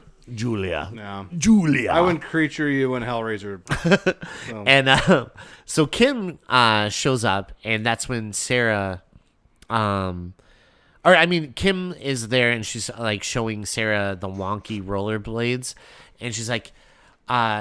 And Sarah's basically, I'm so sorry about the accident. She's like, accident? Look at these things. And the rollerblades have all these like wires popping out of the bottom of them. And she's like, whoa, that is crazy. That's nuts. That's crazy, man. Wow. Wow. What happened? What a world. the stranger shows up to give Derek a gift, and the babysitter is like, "You get out of here, man!" Right? Because at first he's like, "Hey, Derek, here's a gift for you," and then the Kyle Reese guy. And the babysitter just like shows up. She's like, "Get out of here, mister." Which he does a smart thing. Yeah, She she's says- actually badass. Yeah, at that she's scene. like, yeah. "Fuck off, sir," and he's like, "Okay," and she's like, "Yeah, his mother's not home." He's like, "Well, can you tell me where she works?" And then she gives him the address. Yeah. She's like, "Second floor." Here's a list of her fears. So, Like, why would you do that? yeah. Well, I want to talk to the mom. I want to talk to his mom. It's like, Are you gonna kill her? She normally gets a lunch break around 12 and 1 o'clock. It's like all this info. So Sarah's leaving work, and that's when the stranger shows up, and then they just start to like full on make out. And I was like, wait, what? Yep, that's what I wrote that down. I'm like, this woman is a giving lover. Yeah. She's just like, at first she runs away. Like he's like, "Hey, Sarah." And then she's like, "Ah," and she runs off. And then he catches up to her, and then they just make out, like hardcore, like full on make out. And I was like, what is going on here? To be 30-year-old teenagers. I know. So the babysitter. I'm just making a joke about that guy, the babysitter. Oh, you're talking about Alex or what's his name? I don't know. Kyle Kyle Reese. Reese. Yeah. You're talking about them. Okay, I'm so sorry. I'm getting confused. My characters who just start randomly making out. It's Noah is his name. Noah. We're about to find his. It's almost 57 minutes into the movie, and then we find out his name is Noah. Wow, I still Yeah. didn't know that. Yeah. But yeah, they do randomly start making out, and you're just kind of like, what is happening in this movie? Yeah. And then the conversation that they have after the sex scene. Oh, yeah. Or is Yeah. it no? It's before the sex scene where she basically admits that she's a gold digger Yeah. because she basically said you couldn't provide for me. Yeah. And We he's get just this like- whole like Great Gatsby scene where it's just like, I had to go with Tom Buchanan because let's face it, Jay Gatsby, you nothing, right? He's like, "Oh yeah, that's right." But it's weird because the movie drops in this Days of Our Lives subplot. Yeah. Where she's like, I didn't want to be with you. You didn't have enough money, but you're really the kid's father. And he's like, oh boy, I would Yeah. have been there. And she's like, but you ran off. He's like, well, I would have come back. Let's have sex in the back of this car. That's the dialogue. I wish it played out like a 1930s movie because I mean, you just Listen, did it. doll. Listen, doll. I'm going to raise that bun in the oven, you hear? But you ran off. So back at the Last time I babysitter, saw you, we were doing the Charleston. and I'm out here doing the hunkadory. So the babysitter puts Derek to sleep, and with her reading and stuff, and that's when her boyfriend shows up, who you said looks like the 30-year-old boyfriend. He looks like he's not in college. No. Like well into his like early 30s. Yeah, like I'd say like early to mid. And she, however, looks like she's like not a day over like 18. Like she looks super young compared to him. He's that guy that she ran into like at a college bar, and he's got plans to move out of his parents' basement to start a band. Yeah. And she's like, well, why don't you own a guitar? How are you going to do that? He's like, I don't know. It's So gonna he's the happen James Vanderbeek character in How I Met Your Mother. Yes. Ah, so good. Met you at the mall. So sandcastles on the sand. So the boyfriend shows up. To the mall. So the boyfriend shows up, and they get frisky in Derek's bedroom, and then we cut to Sarah and Noah, and they chat about Noah being the father, and we finally figure out his name, and he left to be in the army, but promises to take care of her and Derek now, and so they start to full on make out as well. And I thought it was weird that it's been 2 weeks and Sarah has already moved on. I know. From her dead husband. The ghost of scumbag Tom has his arms crossed, and he's shaking his head with disapproval. Yeah. Did anyone take notes on the size of the bed that Yeah.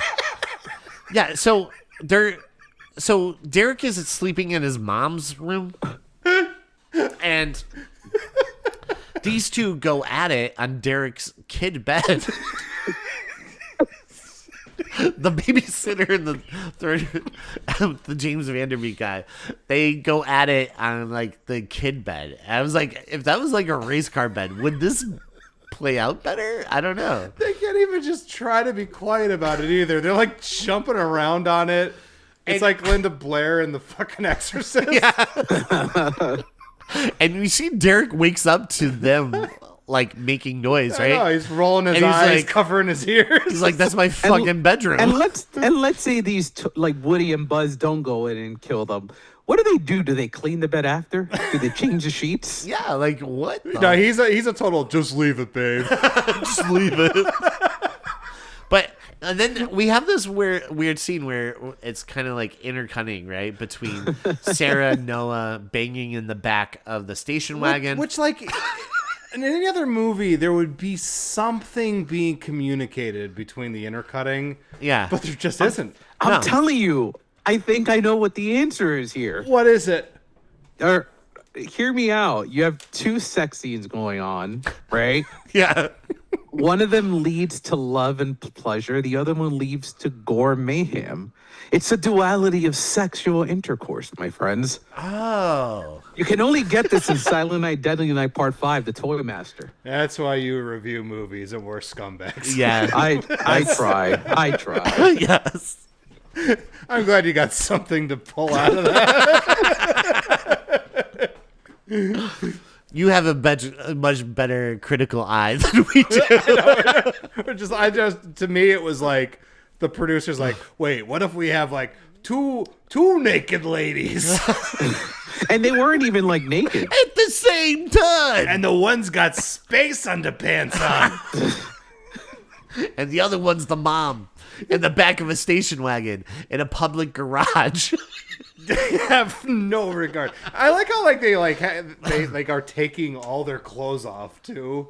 Yeah. Like in the back of the car. It's like the latch is popped open. And it's probably like 8 o'clock at night. If anything. Some guy's loading an air conditioner into his car. It's like, what? What's going on? Isn't that Sarah from the third floor? The characters from Seinfeld just walk by looking for their car. Oh. You ever see that episode? Yeah, I think that's like one of the best Seinfeld episodes. I think so too. So at Derek's, the babysitter and her boyfriend get attacked by the toys because we see that Mickey Rooney shows up and dressed as Santa, and he kind of drops off a bag of toys in the Derek's bedroom where they're boing, and we see all these toys kind of slowly making their way, like you said, like Toy Story, like Dave said, Toy Story, just making their way to the bed, and eventually we see, I guess it's like the hand of maybe like a mannequin or something. That toy should have been called the Grabber. Yeah, that should have been called the grabber, and it starts like grabbing. It's like fondling both of them. Yeah, well, it's grabbing the guy's butt. He's like, "Ooh, I like when you do that." He's like, you've never done that before. I'm like, what the fuck is that hand doing? Yeah, It's interesting because like the hand was just grabbing his ass. I know. yeah. It wasn't even doing anything extracurricular. No, it was just like honka Do you honka. think there's some cut footage? There has to be because like you're telling me she's never grabbed his butt the entire time they've been dating? Yeah, How long do you think they've been dating? You think that's the first time they've hooked up? I feel like they're 2 months into their relationship. yeah, Yeah, sounds Yeah. about right. yeah. She met him at a college bar, and he has big dreams, Dave. One day, he's getting He's out gonna of be that. a rock. He's gonna be a rock star. Once he moves out of mom's basement. No one And believes in him either. Yeah, And that's how the band Creed was formed. Oh, don't you dare. They're the hardest working guys. I love them. and that man went on to be Chad Kroger of Nickelback. I'm gonna be a rock star. So we see the toys that were brought there by Mickey Rooney are starting to attack them, and then we see that the two of them the girl has this weird encounter with this one toy that's like biting her, and the boyfriend is just getting graphically. This is probably the bloodiest scene in the whole movie, as with these two, I would say. Yeah, I also for a second thought something was going to happen to that poor girl. Yeah. 'Cause they kind of frame it like something like really extreme's about to happen, and then their good sense is kicked in. They're like, yeah, we shouldn't do that. Yeah. Yeah. Give them the impression that it's about to happen, but then, Yeah. But Noah and Sarah chatted about Joe Petto and how he would booby trap the toys. And then they get back to Sarah's, and they find that the babysitter is still alive. And Sarah finds out Petto took her son Derek, and she rushes to the toy store. I like that Petto puts a giant sack over Derek, right? Yeah. So, like, Petto putting a giant sack over a child is not a good look for a toy store called Petto's. I think that the whole name is just a bad start. It was a bad idea. So couldn't call I it was Joe's. I was talking to a friend, a colleague at work today about like I'm going to be on your pod. I was hyping up your pod or whatever. I'm like, like we usually do like rando horror movies, and they're like, well, what are you doing? And I mentioned this movie, and I was telling her the plot of it, and then I mentioned Petto, and she thought exactly what you have been joking about the entire movie. And she was like, wait, like Pedo? That's his name and he owns a toy store. I'm like, no. It was just bad thinking by the writers of this movie. Why couldn't they call it Joe's? What? They should have just called it Joe's. Joe's? Or Joe Pettos, you know what I mean? Like, Or just like not That might Petto at all. Or Vincent Drugstore. oh yeah, Yeah, Vincent Drugstore. And actually, that's what it reminded me of. And little bit. Yeah, I went to the locations for this movie just to see if they filmed in Salt Utah Lake City, yeah. Yeah, and so I Wait, was you've like, been to the locations of this exact movie? no. I went on IMDb to see the locations for this I thought movie. you're like, I love this movie. I'm going to travel. No. EJ's the biggest fan. Like, I like doing like location videos and stuff, right? Or like going to places to see, but I have not done this place. But I always like to look up like, oh, where did they shoot this movie? So I thought it looked just like Vincent's, and I was like, you know what? I'm gonna see if that's the same place, but it wasn't. Yeah. It was like mostly shot in California, I guess. Hey, one quick thing since we're on this topic. Well, we're not on this topic. I'm just forcing it in here. This movie looks like it was filmed in like mid-July. It's supposed to be like a Christmas movie, but it looks like it would be uncomfortably hot out. Yeah. Well, And they have all the actors dressed up and like, well, am I right? Well, every Christmas movie is essentially shot in the summer. Yeah. Look at all those Hallmark. I'm like a guilty pleasure glutton for Hallmark Christmas movies. And every single one of those looks like it was shot in the middle of like June and July. Yeah, they're like, put the Christmas sweater on. They're like, I can't. It's like 104 degrees out. Did you ever see the Dawson's Creek thing where, because they filmed it in North Carolina, so at one point Pacey is like walking down, and it's supposed to be on snow, but you could tell it was like a blanket, like a white blanket, because it doesn't leave like any footprints or anything. It's just like a soft. Oh. Yeah, I was like, oh man, people have to get around it somehow. Yeah, that's respectable. Yeah. So we see that Sarah finds out that Petto took her son to the store, and so she rushes over to the toy store, and she goes into the basement. Oh, you mean Harriet's fruit cellar? Yeah, Harriet's fruit cellar. Yeah, Harriet's fruit cellar. You in my fruit cellar? No, I'm sorry. And then we see she goes into the basement and runs into a Santa, but when she takes off the mask, like it takes off the mask, and you think it's Mickey Rooney, but Mickey Rooney's dead on the floor, and it's actually Pino who made like a lifelike mask of Joe. Which I guess they kind of set up that he can do stuff like that. Yeah. Hey, when they were kind of going through the basement, they show a bunch of toys. There's a Godzilla in there. I have the exact same one on my dining room table. Do you really? I do. Because I love Godzilla. Oh, that's so cool. Yeah, a cool Godzilla toy. I own it. Yeah. I just wanted to mention that. It's a flex on my part. No, that's Whenever I awesome. mean new people, I tell them about it. I'm like, You're like, hey, you know what I got back home? I don't got brewskis to give you, but you want to take a look at this old Godzilla toy? It's from the 80s. It's vintage. It's beautiful. Yeah, I think he comes alive at night. He's like, "Arr." Dun, dun, dun, dun, dun. So we see that Pino is actually a robar. Robar. Never rub another man's robar.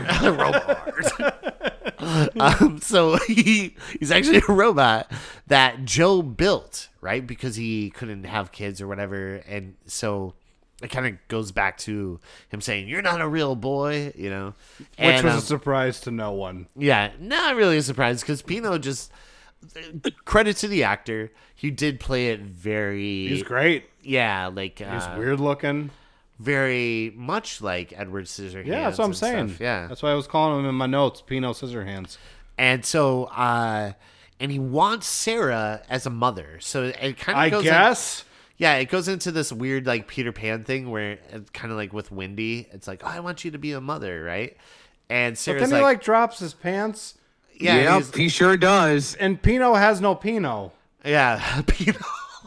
He's Pino-less. And he has, like, this weird robot body, but his face is the only thing that is kind of human looking. What do you guys think of the makeup here? It looks cool. Yeah. It's I think he looks cool. Yeah, I think it looks like junk, but it's, like, kind of charming. Yeah. It's, like, junky, charming gobbledygook. Yeah. And I loved it. Like, the budget went into the face of the robot. Yeah, they were right? like, we got one. Peto's like, you know what? As long as the face looks good, I should get away with this, right? No one's gonna take the clothes off because that's weird. No. And then Pino's like, Daddy, look. Oh, God. It's like, put some goddamn clothes on. Put some clothes on. But Pino wants Sarah as a mother, and that's why he wanted to kill Derek. And Pino wants to be the only son to Sarah. And luckily, Noah shows up with an axe. But it's actually Sarah who saves the day and gives Pino the axe. And she chops off his head. And R.I.P. Joe Petto and Pinocchio Petto. Pinicio. Pinocchio Petto. Pinicio. I liked when he was cut in half. Well, his And he last was- name's Petto. Pinicio Petto. Yeah. Pinocchio Petto. Yeah.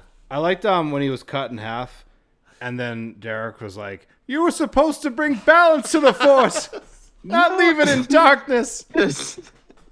And then Pino looked at me and was like, "I hate you. I hate you. You underestimate my power. You and my brother Pino."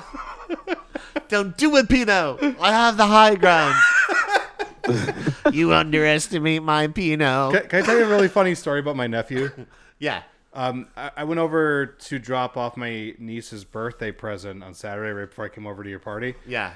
And my nephew's there, and I guess he just really got into Star Wars in a big bad way. So I asked him, and I'm like, "Oh, what's your favorite Star Wars movie?" And he's like, "Well, Revenge of the Sith, obviously." Wow. Which, that statement is so funny to me. Obviously. Like, there's no other answer. And I'm like, rock on, kid. Yeah. Great choice. Because I like that movie a lot. Hell yeah. No, that's I'm awesome. like, I wasn't going to pull him to the side and be like, well, let me tell you why Empire is a much better movie. Here's a question, right? Uh-huh. What order do you show kids the movies? Like, if Four. say you... 4, Yeah. 5, 6, 1, 2, 3 will be Harley's order. Okay. Yeah, I was always curious. Like, would you want to show them in order, or would you want to kind of do like how they came out? You know, I like would 4, 5, probably 6? go 4, 5, 6, 1, 2, 3. I think a lot of the joy that's in the prequels is sometimes heightened by a knowledge of the original trilogy. Yeah. You know what Yeah, I mean? and I think a child's kind of like the Wizard of Oz thing I mentioned before. A child's experience of getting that Empire reveal Yeah. is completely ruined if you watch the prequels. Yeah. Yeah. And also, it's like watching Fire Walk with Me before Twin Peaks when you've never seen Twin Peaks before. Yeah. I told you I bought the 4K, right? You did, so did I. Yeah, man. Well, no, they sent it to me. I haven't seen it yet though, but Oh, that's awesome. I shoplifted. from the that's great. Criterion closet. I did. I walked in. You just like, hey, what's up, guys? We didn't invite you. I'm like, well, yeah, well, when I come to the Criterion closet, I like to steal Twin Peaks. Well, all the celebrities just steal, right? I know. Like they don't pay for any we of don't those. want you to actually take those. Maya Hawk, can you put those back, please? My Hawk's like, no. I just watched one last night with Elle Fanning. Oh, yeah. She seems delightful. Yeah. She seems very charming, that kid. Yeah. But she's not a kid. I didn't watch that one yet. And she is excellent in Sentimental Value. I did not talk about that movie, but that movie broke my heart in a very happy way. I think she's always so good in everything. Like I think the first thing I saw her in was Super 8. Yeah. And she's so good in yeah. that movie. Remember like when she's like acting for them the first time and they're all just like mesmerized shit. by it. That was like us with Crystal Lou. Yeah, I know. That was like when we were filming the movie that we made, there was the one actor and it came out and he wasn't scheduled to start shooting until like 6:00 at night. So he was just kind of sitting there all day long. And I'm just like so nervous that because he's just been like hanging out for so long that he was going to come in and be a little groggy, a little tired. And I just remember he came out and started reading his lines and we were all just like, like he's so brilliant. Crystal Lou is phenomenal. Amazing. But yeah, so no, the movie ends where they kill Pino and the credits start to roll. And Derek speaks also. And he's like, I want to go home. What does he say? I'll tell you what he says, a little prick. He says, "Don't be afraid. It's only a toy, Mommy." Well, you certainly seemed scared a second ago, Derek, when you were screaming when the thing was coming at you. Yeah. It's not only a toy. It's only a toy. I'm just like, why did You think say Andy that? Barclay's going to say that shit? Andy Barclay has like all this PTSD from Chucky. His Yeah. whole goddamn life was ruined. Yeah.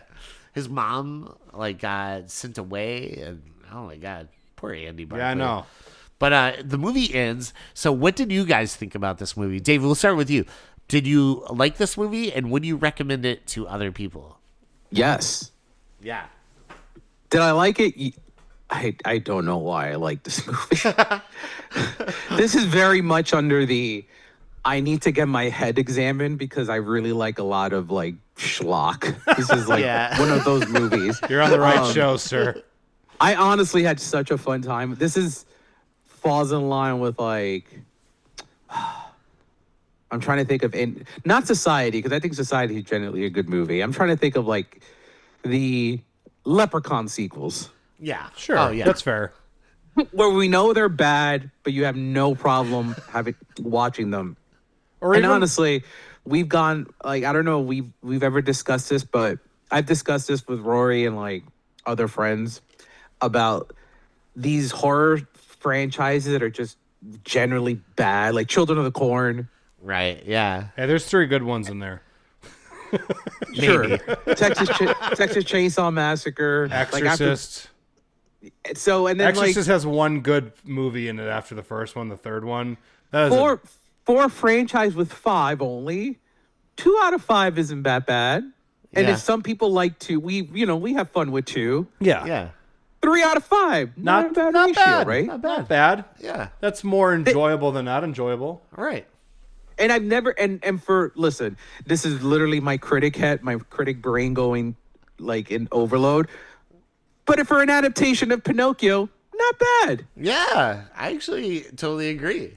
I thought Better so than the too. Robert Zemeckis one from like 3 years ago. Yeah, absolutely. Yeah, that's fair. Yeah. And you would recommend it for sure.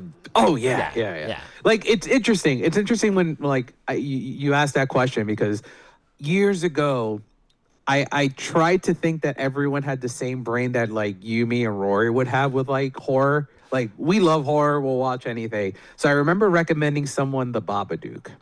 I think The Babadook's great, Me too. Yeah. but a normie would not like The Babadook. So I recommended to this person, and she was like, "This shit sucked. It was really boring." And I was like, How and dare at you? that moment, I realized stuff like Silent Night, Deadly Night 5 would be more accepting of a recommendation than something like The Babadook.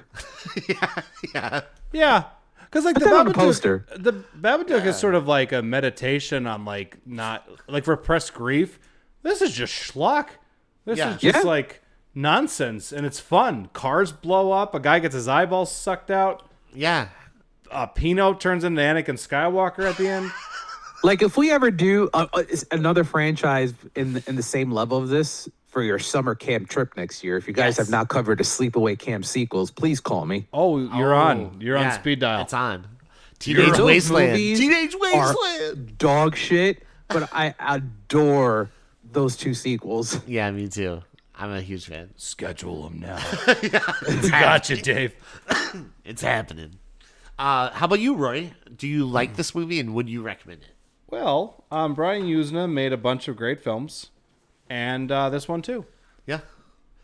No, I think this movie is probably the best sequel, because I would say 2 is certainly more iconic, but there's like 20 minutes of new footage, so it doesn't really count as a full movie in my opinion. Right. It just like relies on the greatness of the first one, which I think I still stand by it.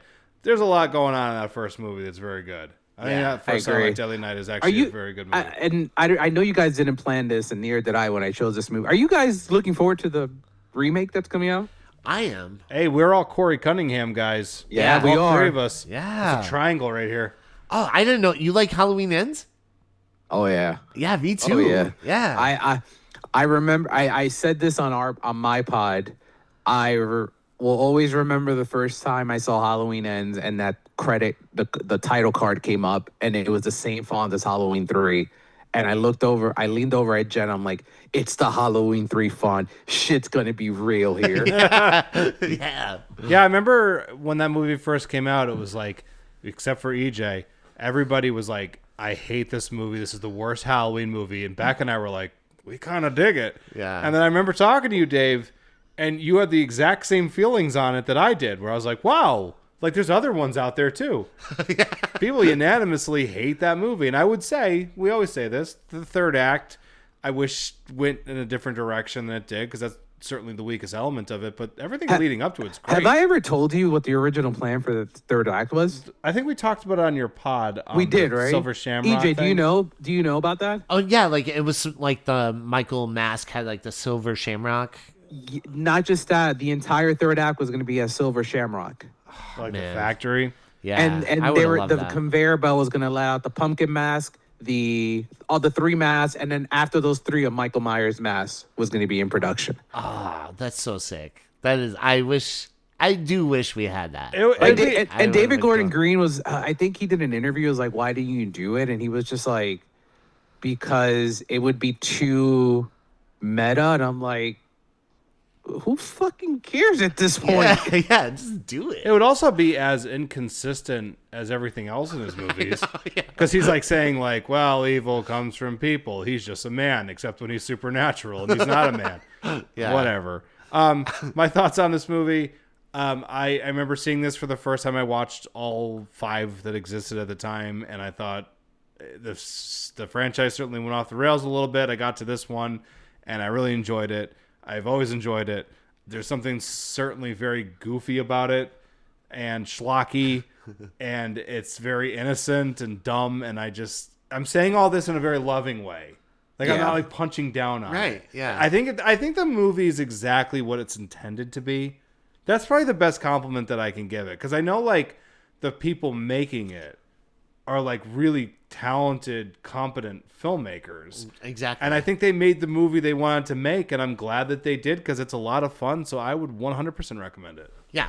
I think it captures everything that you could love about Christmas. You get a cool mall scene and a mall Santa. Dead dad scene. You got, like just everything, it's a good Christmas movie. There's also a lot of like ass love in this movie too. There is a lot of ass going on in this movie. Ass love. Ass love? Yeah, Pedo made a toy that fondles you, I guess. Oh, yeah, that's true. That's its only real function. Yeah. I do, and I do miss grabber. this era of horror. The Ass Grabber 2000. What? Like I do miss his era of horror. Like we don't Yeah. get this anymore. Like the idea of like just throwing another sequel together doesn't have to be overly serious. We don't get that anymore. I think every sequel for these horror franchises now, it just has to be overly serious, not just Yeah. like a fun schlock. I think maybe it's our age. It's just so endearing to get like enjoy schlock like this Yeah, that we don't yeah. get anymore. You're correct too, because like they really do try to make everything like those Halloween movies are like, oh, it's about trauma. I'm like, oh, fun. Yeah, like everything's based in a reality of like, oh, it has to be like tangible, right? Like Yeah. it has to be real in order for this to exist. And then a movie like this is like, we got a fucking robot toy. Let's do it. That's kind of like why, like, when I was on your pod, Dave, when we were talking about Halloween, the Curse of Michael Myers, like, I just like that they didn't reboot the whole thing after 5 didn't work. And they were like, hey, you got yourself into a corner, figure it out. Yeah. And they were like, we're going to put a cult in there, and Michael Myers is under control by some fucking thing in the sky, a thorn. Like, it's bizarre, but it's commendable because they got creative with it. Yeah. And they don't just remake the same movie again like they keep doing. They're like, oh, and we didn't like that one, remake it. And it's every time. I Curse of Michael Myers thought. You ever notice that when, in the producer's cut, obviously, he gives, now it's your game, Dr. Loomis, like he's passing the torch. Loomis is older than Wynn. Yep. What torch are you passing? I know. He's just like, I'm too old for this, so I'm going to pass off this whole responsibility to a much older, more feeble, dying man who clearly has an alcohol problem. He's like, I have a year and you're going to do this in my last year? Did you hear Casey at your party? Yeah. It was like, it's one of the tribes. It's awake. It's awake. He's like, Dr. Loomis is in a totally different movie. Yeah. He's like, I like how he looked over Michael Myers for like 20 years, and then as soon as he sees him, he unloads 6 shots. Yeah. As soon as he sees his patient, he just starts shooting him. He doesn't even try to talk him down. He's just like, get back. There's no scene where he's just like, Michael, leave her alone. Step back. Let me help you. He's just like, well. I worked with this patient 20 years. Let me handle this. This is the only outcome. This is the only way to go. All right. So one of our new things that we like to do is our favorite kill in the movie. So Dave, start us off. What was your favorite kill in this movie? The love kills. Shit. Those bedroom, yeah, like you mentioned it before, like those bedroom, they were very gnarly. Yeah. And I thought they actually were pretty fun. Yeah. They were very Yeah. impressive. Yeah, it was insane. I definitely like the bloodiest scene of the whole movie, which is kind of I crazy. think would you say the franchise? Yeah, I would say so. Yeah, it's pretty gory for one of these movies. Yeah. Because like, Yeah, I would there's, say like, so. There's blood and stuff, but it's pretty sparingly used, Yeah. I would say. So yeah. Yeah, I would say so. How about you, Rory? I like the motel owner who gets his eyes sucked out because that happens, and then the death is punctuated by the car exploding, like Michael Bay stepped in to direct this one scene. He's like, no, it can't catch on fire. It has to blow up like someone dropped a bomb on it. So, eye sucking all the way. Eye sucking, yeah. I'm gonna go with David. Like, I thought the bedroom scene was just horrific. Like, if this was based in reality and you walked in and saw that, you would be like, what happened here? It looked like a real crime scene. Yeah, but what about was insane. what about Larry the Larvo when he was trying to sexually harass the motel owner? Oh, that's true. Yeah, you know Come on, what? let me win you over. All right, that was pretty good. Hey, let me get a piece of that thigh. All right, let's go into our emojis. Let's hear those bomb ass emojis. All right, Dave, you can start us off. What emojis do you have for this movie? Quite easy, my friends. I have a bed a car, and squirting. Nice. All right, how about you, buddy? I have a Santa Claus, Yeah. the number 5. Mm-hmm. I have a like a caterpillar looking thing, right? Yeah. And a man and a heart between them. Uh-huh. And then an explosion. And I got nothing clever. I'm sorry. Oh, I nice. failed. No, I don't that's think there cool. were any animals for me to call on in this movie. Yeah, I guess no. I'll just have to stick with Larry the larva. I have a robot,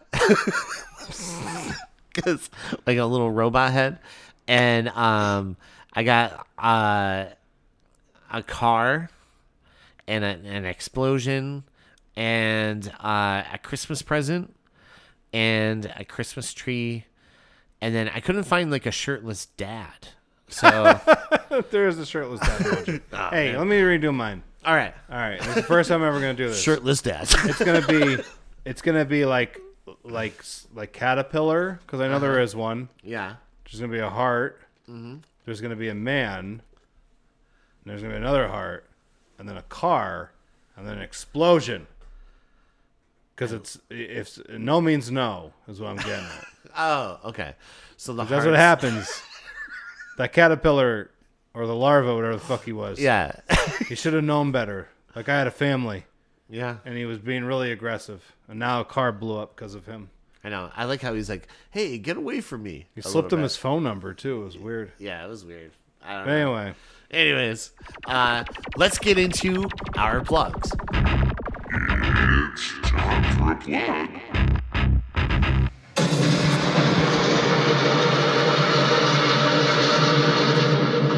So, Dave, do you want to start us off and plug a bunch of your cool stuff?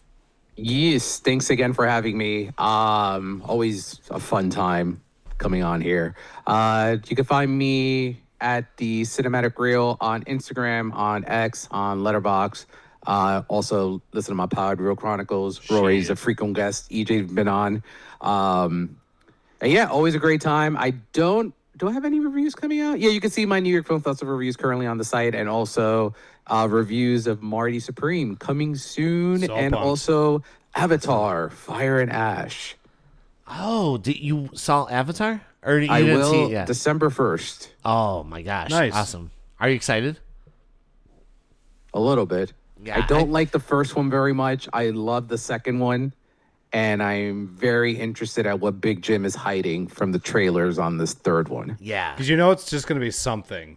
Like, it's gonna be one of those things where you're like, "That's the coolest fucking thing I've seen in a long time." I know. I remember seeing the trailer like a few days before it dropped, and I was like, this is impressive, obviously. Right. But Big Jim is hiding something that he Yep. hasn't hidden in the first two movies. Like, the movie's called Fire and Ash, and there's no fire in the entire trailers. So I feel like there's a lot that he's hiding here. Yeah. Also, Sully's fucked, is my prediction. Oh, Really? sure. Yeah. Or do you think like yeah. Yeah, you're probably right. Sully's probably fucked. Just, I kind of hope, because these two and three were shot together, that this kind of sets up a new story for the final two movies. Yeah. Because he's not filming this. He's not filming 4 or 5 after 3. He's doing another movie. Oh, okay. Oh, really? So he's not gonna just spend the rest of his life making these Avatar movies? Oh, you guys should look up his next project. It's very interesting. It's about a survivor of the atom bomb, who he was in the city where the first bomb hit, and then he migrated to another city, and it happens to be where the second bomb hit. What? That's crazy. It's based on a book, and like Big Jim handling that, I feel like it could be really interesting. Yeah. Cool. Oh my god. I'm in. Yeah. I'm always in on anything he does. No. How about you, Rory? Even Piranha 3. I actually I do like the Piranha movies. Even though the new one that came out with Jerry O'Connell, who's like, my penis. Yeah. You know what I'm talking Oh, about? yeah. I love that movie. I saw it like 4 times. I in know. I theaters. remember you were a huge fan. Yeah. I got some stuff. I got Raven View Productions. You can find it on all those socials. And it's the production company that puts this podcast out each and every Wednesday like clockwork. We don't miss Wednesdays. And if you can prove me wrong, I'll give you nothing. Sarah Vista Broker Real Estate. If you're looking to sell a house or buy a house, or for when Wicked comes out, drop a house on a sister, you should look them up. Fourth Cut Reviews, Churskin 40. It's Chursin all over the internet. Mr. Content is probably going to be bringing you something soon. Look him up. He's on all the socials as well. We got Gravy Diggers Pot Pie. I'm officially not dealing with them anymore. I'm tired of getting sued. I've lost millions because of Gravy Diggers Pot Pies. It's my friend's business. I was trying to be supportive, but his pot pies have done nothing but cause harm to people, and I can no longer just stand by it. We'll see how it goes next week. Schwartz Dreamboat. You can check him out at Electric City Improv with Mr. Ed and Alec. They're just crushing it anymore every Friday. They're just performing, and you should just go check it out. It's like the best time that you're going to have, especially if you're horribly depressed like me. We got, I just like to plug the Criterion Collection anymore because I feel like between the three of us, we pump a shit ton of money into it. Yeah. I don't have to plug Real Chronicles this week because Dave already got it. So, but still, look at, every single week. Yeah, every week we always plug it. Yeah, so. Man. You should check out his podcast, goddammit. And not just that, but you should look up Dave's reviews. Don't just read the blurbs. Read the actual reviews. He's an awesome writer and has a great eye for this stuff, so you're just doing yourself a favor. Kitties of NEPA Pet Rescue. That is the only goddamn thing that matters to me at the moment because it deals with cats, and cats have triangle faces, and I love them. I love when they give me little nudges. Last night while I was watching this movie, I had two cats lying on me. Pumpkin's a pretty big cat. You've seen him. Not a fat cat, just a strong-looking cat. Big guy. Big guy. And he was laying on my chest, and then Ella was laying on me, and I had them on me, and that's probably why some of the movie was lost on me for a second there, because I couldn't see the TV, because the two cats on me, and it was the best goddamn way to live my life. But we have a website, freakquelspodcast.com. There's a link to Kitties of NEPA Pet Rescue, and if you click on it, you can get involved. You can adopt a cat. You can help out the cats. You can sponsor a cat and send them to school. EJ, what do you got? All right. Great plugs, buddy. So check out Adam Farley's music. If you want to see any upcoming news on their new tracks that they're in the studio right now and sharing some cool stuff. So go to the mdgcrew.com and you can check out all of his stuff online. If you have Spotify or iTunes, check out Adam Farley Music. Also check out my brother's band, Kids on Bikes. They have stuff on Spotify. Also, Trivia Master Brad is in that band, which is awesome. And check out Trivia Master Brad if you're in the area. Yeah, go check out his trivia. It's like stupidly fun. Yeah, it's like awesome. It's the best. I really do. Like, it's at a point where like some of it's like so challenging, and at the beginning I'd be like, "Fuck," and now I'm like, I feel like I like get to play and be competitive, but then I always learn something. Yeah, 100%. It's the best trivia you could ever do. Variant Season, Will Perna, he's in that band. He's awesome. So make sure to check out that. Check out that. And also, I don't know if you're kept watching the little videos that he's posting. Yeah. The little tech things. It's awesome. They are killing me. I love it. Yeah. It's so good. I told him today, I'm like, you have to keep doing this forever. It's so funny. Yeah. And then finally, check out New Metal Messiah, Jon Snow. Metal Messiah, Jon Snow. Go to easterntributecollective.com and you can see any upcoming show. This is a guy that he tours all over the place. Like him and the band. Always like has shows almost like every single weekend. So if you get the chance to see him and he's in your area, go see it. He's like a phenomenal performer. And he's in like 19 different types of bands. Yeah, don't be a scumbag. Check them out. Yeah, go check it out. And finally, check out freakquelspodcast.com where you can find merch and links to all the stuff that we plugged. Also, if you do buy merch like a t-shirt or a hat or a hoodie or even glassware, post a picture and we'll share it to our Instagram and Facebook and stuff. Yeah. Yeah, and we also have links to our Instagram and Facebook, so go to freakquelspodcast.com. Check out the Instagram that AJ's been keeping up on. It's aesthetically pleasing. Oh, I thank really you, like it buddy. a lot. It really I does. try. I do my best. I do my best. Everything you do awesome. But I love you. I love you, man.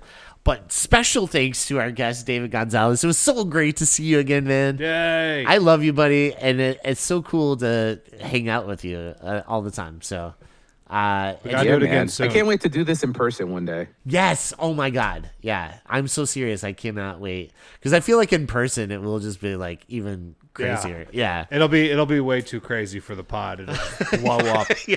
We have another episode. I'm not going to say what it is, everybody, but Dave and another guest of ours, El Snow. Yeah. We were all supposed to get together to record, and then because I'm an elderly man now, I threw my back out, and I was unable to do anything without screaming and making deals with God.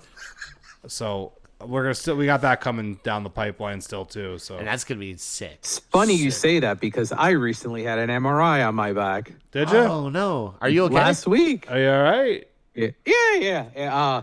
I've had I hope this will be. You can edit this out. I've had radiation down my leg since I got back from Florida. Yeah. So I went to the doctor and they prescribed the muscle relaxer, and it really wasn't doing anything. And I'm like, all right, I'm just gonna go to a specialist. So I went to a specialist, and he was like, well, I can't figure out what's wrong with you. So they did X-rays, and my back was fine, no clotting, nothing like that. And we're just gonna do an MRI, which I've never done before. Only shit I've seen is in Final Destination. Yeah, I was just thinking that's so Yeah, I weird know. you said that because I thought of that scene. I don't know. So I didn't know how long they were, so I was in there for 20 minutes. Fell asleep, got my results. I have a pinched nerve in my lower back, and I need physical therapy. It's not as bad as it sounds because my doctor gave me this drug called Malexicon, Yeah. and it was like the best thing I've ever had in my life. I would say not immediately, but 2 days later, everything was fine. Oh, good. That's So yeah, good. I start PT in a few weeks. I feel fine. I didn't take Yeah. the medication today for the first time in 6 days or 7 days. So, and I feel fine. So That's good. I got when you more. said your back is screwed, I'm like, I get it. Yeah. Yeah, man, you need more drugs. You let me know. I got a coat full of them. I saw them on the street for a low price. Yeah, you're like that peddler in the back of in Child's Play. You're Yeah. like, hey, you want this doll or not? Yeah, they call me fentanyl Colorasi. No. But no, but I'm glad to hear you're Yeah, man. doing better. I'm gonna say if I Both can of you guys, if yeah. I can empathize with somebody, I can Oh my god, Yeah. that's the worst thing, man, because you can't get away from it. This has been older men talking about their ailments. Howard. There's this sports podcast I listen to that has parent corner, and now we just have old man corner Yeah. here. Yeah. Hey, do you guys like the butterscotch candies as much as I do? As I get No. older, they've been tasting. I do better. not. No, I'm you're not not a that. fan. You're not that old, I guess. Yeah, I'm not into it yet. Oh, geez, you'll see. I'm sorry. One day you're just gonna have them. You're gonna be opening them up during movies and stuff, and pissing everybody in the theater off. I know. Hey, what's in the show? Oh yeah. So no, but special thanks to Dave. Thank you for being here. It's awesome to hang out with you as always. And keep up the awesome work. I love the pod.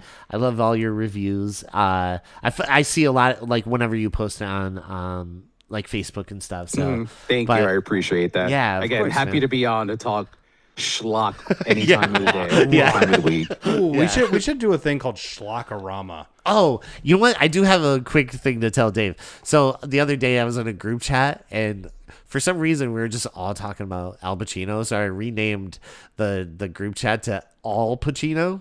And so and I was like, oh, that would be a funny podcast if it was just All Pacino movies. All Pacino movies. That's awesome. Yeah.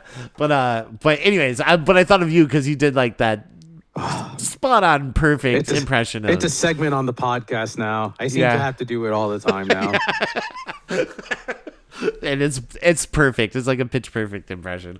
But yeah, thank you so much for being on the show, and thank you to everyone listening all around the world. We love you guys, and thank you so much for tuning in every week. Because without you, we couldn't do this. So thank you. Merry Christmas. And with that being said, thank you for listening to.